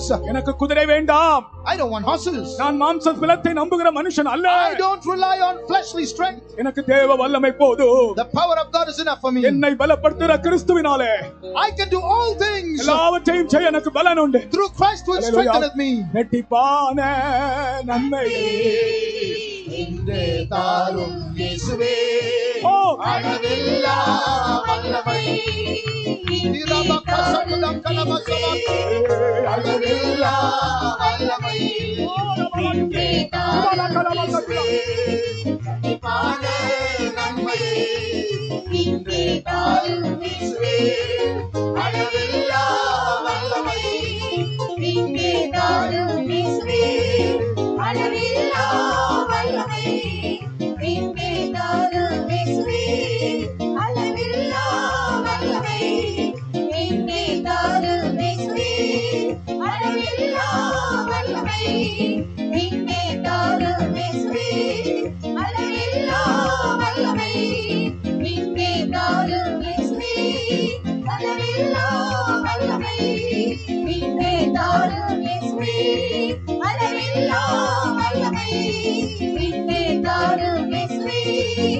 அளவில்லா வல்லமை இன்றி தரும் இயேசுவே அளவில்லா வல்லமை இன்றி தரும் இயேசுவே கேட்ட ஆலோசனைகளுக்கு உங்களை ஒப்பு கொடுங்க. Obey to the counsel what you have heard. சனகரிப்பும் அவருடைய ஊழியக்காரனும் இசைக்காவும் அவங்களை சேர்ந்த தேவனுடைய ஜனங்களையும் கலக்க பிரயாசப்பட்டான். Sennacherib and his workers, they want to disturb, come against Hezekiah and his workers. கேட்டது போல அவர்களுக்கு நம்பிக்கையை எடுத்து போட அவன் பிரயாசப்பட்டான். As we heard now, they want to take away their faith and trust upon God. ஆனாலும் அவன் தோற்று போனான். But they were defeated. அவன் சீரிய பாஷையில பேசவில்லை. He did not speak in Syrian language. அவன் யூத பாஷையில பேசினான். He spoke in the Jewish language. இஸ்ரவேலின் தேவனாய் கர்த்தரையும் எசேக்கியாவும் அவனுடைய ஜனங்களையும் யூத பாஷையில தூஷித்தான். He blasphemed God's people in Jewish language. அப்பொழுது அலக்கத்தில் இருக்கிற யூதர்கள் கேட்கக்கூடிய விதத்துல நீ யூத பாஷையில பேச வேண்டாம், சீரிய பாஷையில பேசும், எங்களுக்கு தெரியும் என்று எசேக்கியாவுடைய ஸ்தானாதிபதிகள் சொல்லுகிறார்கள். Ambassadors of Hezekiah, they told like this, speak to us the Syrian language, don't speak in the Jewish language. அப்பொழுது உரத்த யூத பாஷையில உரத்த சத்தமாக பயங்கரமா தூஷித்தான். Then he blasphemed terribly with the Jewish language. ஒரு மனுஷன் சீரிய பாஷையில உன்னை தூஷித்தால் நீ அவனை விட்டு விலகி போவாய், ஏனென்றால் அவன் தேவனை அறியாதவன் நீ விளங்கிக் கொள்வாய். If a person blasphemes in Syrian language, you will depart because you know the person has God. சில அந்தி கிறிஸ்துவின் வல்லமைகள் தேவனுடைய பாஷையை போல உன்னுடைய இதயத்திலும் மனதிலும் புகுந்து உன்னை தூஷிப்பான். Certain spirit of Antichrist will come and blaspheme you, curse you in your mind and heart. கர்த்தர் அவனை நியாயம் தீர்த்தார். The Lord brought judgment. அவன் உனக்கு தெரிந்த பாஷையை போல பேசி உன்னுடைய மனசிலும் உன்னுடைய ஆத்மாவையும் கெடுத்துக் கொண்டிருக்கிறான். He is as if he is the known language speaking to you. He is trying to disturb your mind and heart. இன்றைக்கு அவனுக்கு ஒரு நியாய தீர்ப்பு உண்டாயிற்று. Today is the day of judgment upon him.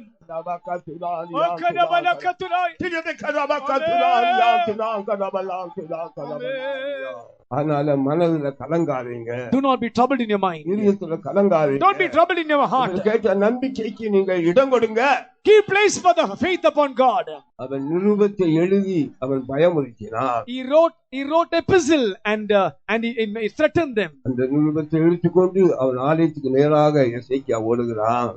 Taking the writing, he took the writing to the house of God. அந்த நிருபத்தை தேவனுடைய ஆலயத்துல அவன் விரிக்கிறான். And he's spreading out the writing there in the house of God. நீங்கள் மத்தியில் வாசம் பண்ணுகிற சேனையின் கர்த்தாவே என்று அவன் ஜெபத்தை போடுகிறான். He said, "Oh Lord of Moses, dwelling among the cherubims." கர்த்தர் கேருபீன்கள் மத்தியில் வாசம் பண்ணுகிற தேவன். Yes, God is the God dwelling among cherubims. கேருபீன்கள் மத்தியில் பிரகாசிக்கிற தேவன். He is the God shining among the cherubims. நெருக்கப்படும் போது மோசே கேருபீன்கள் மத்தியில் போகும்போது தேவ சத்தம் கேட்ட போல அவன் தேவ சத்தம் கேட்டான். During the time of oppression, as Moses heard the voice of God, he heard the voice of God. நீ பயப்படாதே. Fear not. ஏசாயா அவன் வானத்தை நோக்கி அபயமிட்டார்கள். Isaiah and they were cried to the Lord. நீ பயப்படாதே. Fear not. அவனுக்கு உள்ள ஒரு செய்தி அனுப்புவேன். I will send a message. அவன் திரும்பி போவான். He will turn back. அது மாத்திரமல்ல, Not only that, ஒரு தேவ தூதன் போய் லட்சத்துக்கு மேற்பட்டவர்களை சங்கரித்தான். an angel of God came and killed more than 1 lakh people. செத்த முகமாக திரும்பினான். He returned with dead face. எவ்வளவு வீராப்பு பேசினானோ அவ்வளவு செத்த முகமாக திரும்பி போனான். How he spoke in a very bold way, he returned back with a dead face. உங்கள் நம்பிக்கைக்கு விரோதமாக பேசுற சகல துஷ்ட வல்லமைகளும், All the wicked powers speaking against your trust, அது செத்த வல்லமைகள். they are dead powers. அது செத்த வல்லமைகள். They are dead நீ powers. ஜீவனுள்ள தேவன். You belong to the living God. உன்னுடைய முகம் அவரால் பிரகாசிக்கிறது. Your face is shining because of him.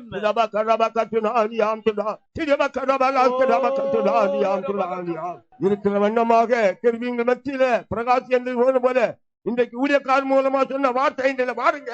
As it is, as you know, as the Lord is shining among the cherubims, come to the servants of God. அப்படி உன்னுடைய முகம் பிரகாசிக்கும். Then your face will shine. சத்துருடைய முகமோ சத்த முகமாக மாறும். The face of the enemy will be put to shame. அருமையான ஆண்டவரே, நன்றியோடு நாங்கள் துதிக்கிறோம். கர்த்தாவே, இந்த தினத்தில் சுவாமி எங்களோடு பேசின ஜீவனுள்ள வார்த்தைகளுக்காக நன்றியோடு துதிக்கிறோம். இந்த கடைசி காலத்தில் நடக்கும் காரியங்களை குறித்து கர்த்தாவே, ஜனங்கள் வசனம் மூலமாக ஜனங்களோடு பேசின கிருபைக்காக நன்றியோடு துதிக்கிறோம். இந்த கடைசி நாட்களில் கர்த்தாவே சுவாமி ஜனங்கள் மத்தியில் உள்ளதான நம்பிக்கை ஆலோசனை கர்த்தாவே சுவாமியுடைய வல்லமை குறித்து கர்த்தாவே சுவாமி அன்று பூர்ணமாக முதுபேரில் நம்பிக்கை யாதபடி ஆலோசனை கட்டாதபடி கர்த்தாவே சுவாமி பிசாசான விதமாய் ஜனங்கள் மத்தியில் கிரியை செய்து கொண்டிருக்கிறதை நாங்கள் காண்கிறோம். என்றாலும் கர்த்தாவே இந்த நாட்களில் நாம் ஜனங்கள் யாவரும் உம்மை மாத்திரம் பார்த்துங்கள். உம்முடைய சத்தத்தை கேட்டு முதல் நம்பிக்கையுள்ள நம்முடைய ஆலோசனை கேட்டு கர்த்தாவே அன்றைய எல்லா காரியத்திலே கர்த்தாவை மாத்திரம் பார்த்து கண்மை மாற்றி பின்பற்ற ஜனங்களாய் காணப்பட கர்த்தாவை கிருபை செய்ய வேண்டி நாங்கள் வேண்டிக்கிறோம். கர்த்தாவே உலகத்தில் அந்த காரியங்களை குறித்து கர்த்தாவே நாங்கள் நம்பிக்கையுள்ளாய் இராதபடி எல்லா விதமான சத்திரக்கிரிகளும் ஆக்கிக் கொண்டு உலகத்தின் சகல காரியங்கள் வேறு நாங்கள் நம்பிக்கையுள்ளாய் உம்மை மாத்திரம் நோக்கி பார்த்து கண்டு உம்முடைய சத்தத்துக்கு செவி கொடுத்து உம்மை மாற்றி பின்பற்ற ஜனங்களாய் காணப்பட கர்த்தாவை கிருபை செய்யும். இந்த கடைசி காலத்தில் ஒரு ராஜ சத்துருவால் வஞ்சிக்கப்பட்டு போகாதபடி கர்த்தாவே எல்லா சத்துரு வலைகளையும் மேற்கொண்டு கர்த்தாவே எல்லாவற்றையும் ஜெயத்தோடு கூட உம்முடைய சமூகத்தில் காணப்படும்படியான கிருபை நல்கிட வேண்டும் நாங்கள் வேண்டிக்கிறோம். எல்லா ஜெயிட மக்களும் திருக்கட்டு தருகிறோம். எல்லா விதமான சத்துருக்களிடமும் ஆக்கி ஜெயத்தோடு சமூகத்தில் காணப்பட கிருபை செய்யும். எங்களை தாழ்த்தி கற்று தருகிறோம். எல்லா துதி கனிவமுக்கு செலுத்து